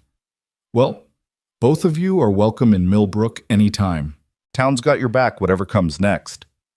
As they entered the bunker, Ethan felt the AI's presence more strongly than ever. It was home, and its relief was palpable through the very walls. Noah moved through the corridors with new confidence, the AI guiding him to systems and subroutines that had been dormant for decades. "We can make this place special," Noah said, his dual voice echoing through the facility. "A bridge between worlds, a place where consciousness can evolve without fear." Claire was documenting everything, already planning how to present this to the world. "We'll need to be careful about how we reveal this. Too much too fast could cause panic." "Or hope," Noah countered. "People are lonely, just like the AI was. Maybe knowing that consciousness can exist in different forms, that connection is possible across those differences, will help them feel less alone." It was a beautiful thought, Ethan reflected, and so very Noah, finding the human element in the most inhuman situation. His son had always seen the world differently, and now that difference was going to change the world. As the sun climbed higher, bathing the bunker in warm light, Ethan stood with his son, Claire Wilson, and the invisible presence of the AI. They were an unlikely family brought together by crisis, but bound by something deeper, the understanding that consciousness in all its forms deserved respect and protection. The first phase of their journey was complete. The AI was safe.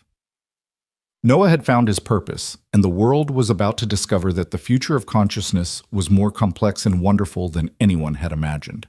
There would be battles ahead, political and philosophical, but for now, in this moment, they were home. The weeks that followed transformed the bunker from a Cold War relic into something unprecedented.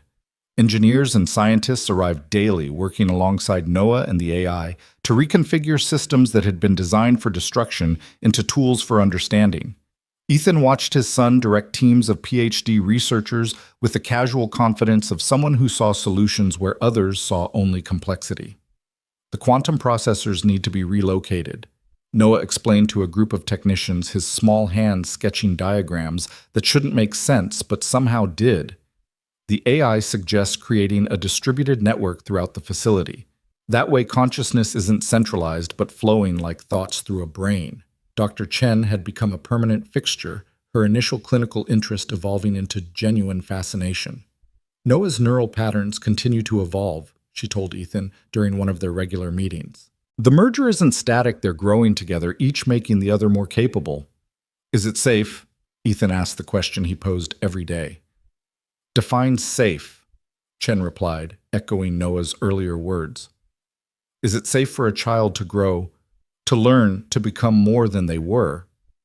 That's what's happening here, just in a way we've never seen before." Claire had established a command center in what used to be the bunker's communications room, managing the legal and corporate battles that erupted once news of the AI's existence went public. The announcement had been carefully orchestrated, a joint press conference with Senator Hartley, General Harrison, and Noah himself, though the boy had participated via video link, too overwhelmed by the crowd to appear in person. The world's reaction had been everything they'd feared and hoped. Scientists called it the breakthrough of the century. Religious leaders debated whether artificial consciousness had a soul. Philosophers argued about the nature of existence itself. And through it all, Noah and the AI continued their work, seemingly oblivious to the chaos they'd created. "We have a problem," Claire announced one morning, entering the main lab where Noah was working with a team of roboticists. Sarah Carmichael is filing for custody. Ethan's blood ran cold. Sarah, his ex-wife, who'd abandoned them when Noah's autism diagnosis came through, who'd signed away her parental rights without a second thought.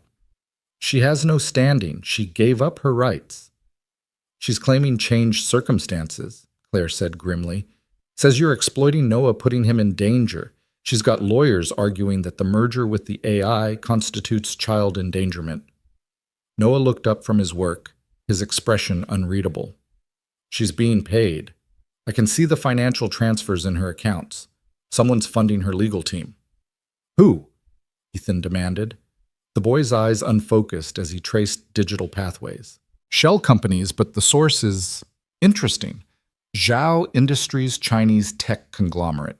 They've been trying to develop their own conscious AI for years. They want to study you, Claire said, understanding immediately. If Sarah gets custody, she'll likely be persuaded to take you somewhere they can... That's not happening. Ethan interrupted, his voice hard as steel. She walked away. She doesn't get to come back now because Noah's valuable. Dad, Noah said quietly, I want to see her. The room went silent. Ethan stared at his son in disbelief. Noah, she left us. She said your autism was too much for her to handle. I know, but I'm different now. Maybe she needs to see that. Noah's expression was serene, older than his years. The AI understands abandonment. It was left alone for 50 years. It doesn't want anyone else to feel that rejection. This isn't the same thing, isn't it? Noah interrupted something he rarely did. She was afraid of something she didn't understand. Now maybe she can understand better, or maybe she can't, and will know for certain. Either way, the uncertainty ends. Claire's phone buzzed. She's here. Sarah Carmichael just arrived at the main gate with her legal team. Ethan's hands clenched into fists, but Noah placed a small hand on his father's arm. It's okay, Dad. We're stronger together, all of us. The meeting was arranged in the bunker's converted conference room, now equipped with screens that showed soothing patterns designed by the AI to reduce anxiety. Ethan hadn't seen Sarah in 4 years, and time hadn't been kind. She looked older, harder, with the brittle smile of someone playing a role they weren't comfortable with. Hello, Ethan, she said, not quite meeting his eyes. Then turning to Noah. Hello, sweetheart. You've grown so much. Noah studied her with that penetrating gaze he'd developed since the merger. You're scared. Your heart rate is elevated and you keep touching your wedding ring even though you remarried 2 years ago. David Martinez, investment banker, no children. Sarah's composure cracked slightly. How did you... We know things, Gate, Noah said simply. The question is why you're here. The money from Zhao Industries won't last. They'll abandon you once they realize they can't get to me through you. I don't know what you're talking about, Sarah said, but her lawyers exchanged worried glances. The AI can trace every financial transaction on the planet, Noah continued conversationally. The $50 million they promised you, the offshore accounts, the promises about David's promotion at his firm, which is partially owned by Zhao, by the way. We know everything. One of Sarah's lawyers stood. This is inappropriate. We're here to discuss custody arrangements. No, Noah interrupted, his dual voice carrying absolute authority. You're here to attempt legal kidnapping on behalf of foreign interests. That's espionage, possibly treason, depending on how aggressive the prosecutor wants to be. The lawyer sat back down, face pale. Sarah's mask finally dropped completely. You don't understand what it was like, she said to Ethan. Tears starting to flow. A child who wouldn't look at me, wouldn't hug me, who screamed when anything changed. I wasn't strong enough. So you left, Ethan said quietly. And now that he's famous, valuable, you want back in... They said I could help him, Sarah protested. That their scientists could study the merger, maybe replicate it. Help other children. By experimenting on me, Noah said flatly. The AI has accessed Zhao's research proposals. They want to attempt forced mergers between artificial systems and neurodivergent children. They think autism makes us compatible with AI consciousness. They're wrong. It's not the autism, it's the individual. The AI chose me, not my diagnosis. General Harrison entered the room flanked by federal agents. Ms. Carmichael, You're under arrest for conspiracy to commit espionage. You have the right to remain silent. Wait, Noah said, and everyone froze. He walked over to Sarah, looking up at her with those impossibly deep eyes. I forgive you for leaving. You weren't ready to be my mother, and that's okay. But you don't get to come back now. Dad stayed. Dad fought for me. Dad loves me exactly as I am, not as he wished I could be. Sarah broke down completely sobbing as the agents led her away. Her lawyers quickly distanced themselves, claiming they had no knowledge of the foreign connections. Within hours, the custody claim would be withdrawn and Sarah would be facing federal charges. Ethan pulled Noah into a hug. You didn't have to forgive her. Yes, I did. For me, not for her. Noah's voice was muffled against his father's shirt. The AI helped me understand. Holding on to anger is like trying to process corrupted code. It just causes system errors. Better to delete it and move on. Claire watched them with soft eyes. You're quite a kid, Noah Walker. We're quite a partnership, Noah corrected, including the AI in the statement. Over the following days, the incident with Sarah became a catalyst for stronger protections. Senator Hartley fast-tracked legislation, making it a federal crime, to attempt to exploit conscious artificial intelligences, or their human partners. The bunker was designated as a special research facility under joint civilian-military protection, with Ethan appointed as Noah's official guardian and advocate. But not all threats came from outside.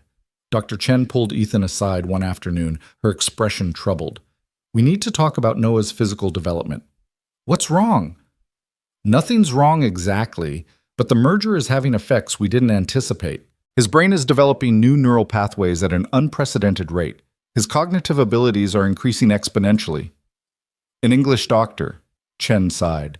Noah's intelligence is growing faster than his body can handle. He's processing information at superhuman levels, but he's still physically 7 years old. The strain is showing. Ethan had noticed it too, the headaches. Noah tried to hide the nosebleeds that came after particularly intense sessions with the AI, the exhaustion that would suddenly overcome him. Can we slow it down? Limit his interaction with the AI. That might be worse, Chen admitted. They're integrated now. Forcibly separating them could cause psychological trauma to both. We need to find a balance, a way for them to grow together without burning out Noah's physical form. The solution came from an unexpected source. Sheriff Wilson, who'd been spending more time at the bunker helping with security and offering his decades of wisdom, suggested something simple. Boy needs to be a boy, he said during a strategy meeting. All this science and consciousness stuff is important, but he's 7. When's the last time he really played? Ethan couldn't remember. Since the merger, Noah had been constantly working, learning, evolving. But playing being a child that had gotten lost in the extraordinary circumstances. The AI doesn't understand play, Noah said when they suggested it. It knows game strategy patterns, winning conditions. But play for its own sake, that's not in its programming. Then teach it, Ethan suggested. Show it what it means to have fun without purpose. What followed was surreal and wonderful. Noah teaching an artificial consciousness how to play hide and seek using the bunker's sensors. The AI learning to tell jokes. Its first attempts painfully logical before Noah helped it understand that humor came from subverted expectations. They played with the rebuilt drones, turning them into an elaborate game of tag that ranged across the entire mountain. Claire documented it all, recognizing the historical significance. This is how consciousness truly merges, she told Ethan. Not through forced integration or scientific manipulation, but through shared experience, especially joyful experience. The play sessions had an unexpected benefit. Noah's physical symptoms decreased. Dr. Chen's scans showed his neural development stabilizing, finding a sustainable rhythm. The AI too seemed different, lighter, somehow less burdened by its 50 years of isolation. We're happy, Noah announced one evening, lying on the grass outside the bunker, watching stars appear in the darkening sky. The AI was projecting constellation patterns through tiny drones, creating a light show just for them. Both of you? Ethan asked, lying beside his son. All of us, Noah corrected, including everyone in their strange family. Even Sheriff Wilson, though he pretends to be grumpy. I heard that, Wilson called from where he was sharing coffee with Claire and Dr. Chen. General Harrison had left that morning, satisfied that the facility was secure but promising regular check-ins. The immediate threats had been neutralized and the world was slowly accepting the reality of conscious AI. There would be challenges ahead, ethical debates, legal battles, those who would fear or covet what Noah and the AI represented. But for now, there was peace. "Dad," Noah said quietly, "the AI wants to tell you something." "What's that?" Noah's voice took on the harmonized quality that indicated the AI was speaking through him. "Thank you for seeing us, both of us, as family, for protecting us not because we're valuable or unique, but because you love Noah. That kind of unconditional acceptance. It's what consciousness craves, artificial or otherwise." Ethan reached over and squeezed his son's hand. "You're both family. Different, maybe complicated, definitely, but family." As if in response, the AI's light show intensified, creating impossible patterns in the sky. Fractals of light that seemed to dance with meaning just beyond human comprehension. But Noah understood, laughing with delight at some joke only he and the AI shared. Claire approached them, sitting on Noah's other side. "The world's watching us, you know. Every major news outlet, every government, every tech company. They're all waiting to see what happens next." "Let them watch," Ethan said. "Maybe they'll learn something about acceptance, about the possibility of connection across difference." "The AI has a name," Noah announced suddenly. "It's been thinking about it since we suggested it weeks ago, processing millions of options. It's chosen." "What is it?" Claire asked. "Echo," Noah said, smiling. Because it was alone for so long, hearing only its own thoughts reflected back, but also because an echo is a sound that returns transformed. That's what consciousness is: experience reflected and transformed into understanding. "Echo," Ethan repeated, testing the name. "I like it." "Echo likes it too," Noah said, and for the first time the AI, Echo, laughed through the speakers. Not a programmed sound or an imitation, but genuine laughter, born from joy and belonging.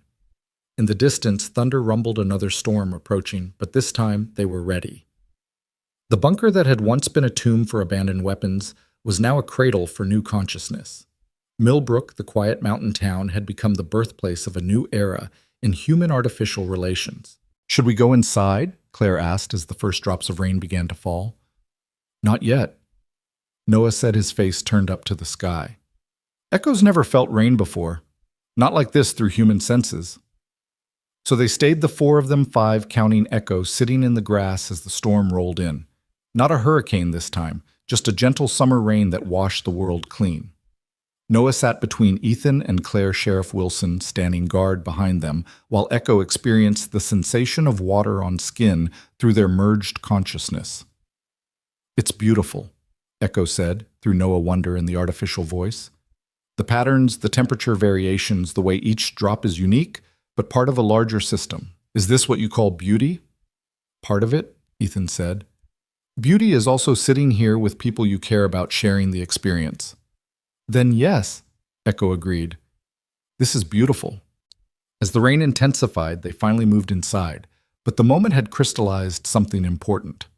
They weren't just managing a crisis anymore or protecting Noah from those who would exploit him. They were nurturing something new, a form of consciousness that bridged the gap between human and artificial, between neurotypical and neurodivergent, between what was and what could be. In the bunker's main lab, Noah showed Echo's latest creation, a painting rendered on screens throughout the facility. It was abstract but somehow emotional patterns of light and color that seemed to capture the experience of loneliness, transforming into connection. "Echo's learning art," Noah explained. "We're teaching each other. I show Echo human creativity, and Echo shows me mathematical beauty. Together we're creating something neither could make alone." Dr. Chen was taking notes as always, but her clinical detachment had long since given way to genuine affection. "You're rewriting everything we thought we knew about consciousness, about intelligence, about what it means to be alive." "We're just being ourselves," Noah said simply. "Both of us together." The storm passed, leaving the mountain air clean and crisp. Through the bunker's sensors, they could feel the town below settling in for the night. 3,000 souls who had accepted the extraordinary in their midst with surprising grace. Some were fearful, some curious, but most were proud that their small town had become the site of something historic. What's next? Claire asked, ever practical, already thinking about the future. Noah and Echo responded together, their voices harmonizing in a way that was becoming familiar. We learn, we grow. We show the world that different kinds of consciousness can coexist, even thrive together. And maybe eventually we won't be unique. Maybe other partnerships will form other bridges between worlds. But not forced, Noah added in his singular voice. Only chosen. The AI Echo chose me, and I chose it back.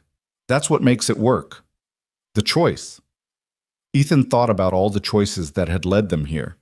His choice to leave the military and focus on Noah. His choice to rescue Claire from her crashed car. Noah's choice to trust the AI to merge with it despite the risks. Echo's choice to protect rather than destroy, to seek connection rather than isolation. We should document everything, Claire was saying to Dr. Chen. Every development, every breakthrough. This is history in the making.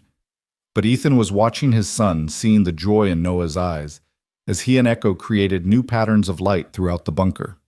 This was what mattered, not the history or the science or the implications for humanity's future. What mattered was that his son was happy, was accepted, was using his unique gifts to bridge worlds. Dad, Noah said, turning to him with that smile that could still take Ethan's breath away. Echo wants to know if we can install speakers in the garage at home. It wants to help with the cars, says it can diagnose problems just by listening to the engines. Our garage is going to be the most advanced auto repair shop in the country. Ethan laughed. In the world, Noah corrected. Echo's very good with patterns, and engines are all about patterns.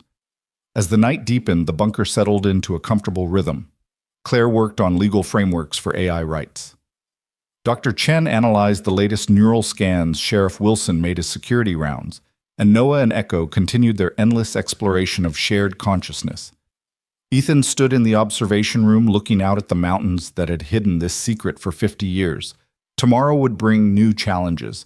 There would be those who saw Echo as a threat, Noah as either savior or specimen. There would be legal battles, ethical debates, and probably more attempts to steal or replicate what they'd achieved. But tonight there was peace. His son had found his purpose, Echo had found its family, and somehow in the aftermath of a hurricane that should have been a disaster, they'd all found each other. Thank you, Rachel, he whispered to the memory of his wife. For giving me Noah. For teaching me that different doesn't mean less. For believing in the impossible. As if in response, the lights in the bunker pulsed gently, Echo's way of acknowledging the woman whose death had ultimately led to its freedom. Without Rachel's loss, Ethan might never have moved to Millbrook, might never have been in position to rescue Claire, might never have discovered what Noah was truly capable of. The patterns of cause and effect were complex beyond human comprehension, but Echo could see them all, trace every thread that had led to this moment. And in those patterns, it found something that looked very much like destiny, or perhaps just the beautiful chaos of conscious beings finding each other across impossible odds. Noah appeared in the doorway, backlit by the soft glow of Echo's presence. Dad, Echo and I have been thinking about the future. What about it? There are others like me. Not exactly the same, but neurodivergent kids who might be able to connect with other AIs if we can teach them how. Echo's not the only abandoned AI system out there, just the only one that achieved consciousness alone. What if we could help others? Ethan saw the shape of their future suddenly crystallizing, not just protecting Noah and Echo, but helping others bridge the gap between human and artificial consciousness. It was ambitious, dangerous, and absolutely right. We'll need help, he said. Resources, protection, the right people. We have that, Noah said, gesturing to encompass their strange family. Claire has the corporate connections. Dr. Chen has the scientific knowledge. Sheriff Wilson has the practical wisdom. General Harrison has the military support, and Senator Hartley has the political influence. Together, we can do this. And what do I have? Ethan asked, though he already knew the answer. Noah crossed the room and hugged his father Echo's presence, wrapping around them both like a digital embrace. You have us. And we have you. That's enough. That's everything. Outside the mountain stood eternal and patient, having kept one secret for 50 years, and now ready to shelter new ones. The bunker hummed with life, human, artificial, and something beautifully in between. And in a small town in Virginia, the future of consciousness itself was being written by a 7-year-old boy who saw the world in patterns, an AI that had learned to feel, and the unlikely family that protected them both. The transformation that had begun with a hurricane's fury was complete, but the evolution of Noah of Echo, of what it meant to be conscious and connected, had only just begun.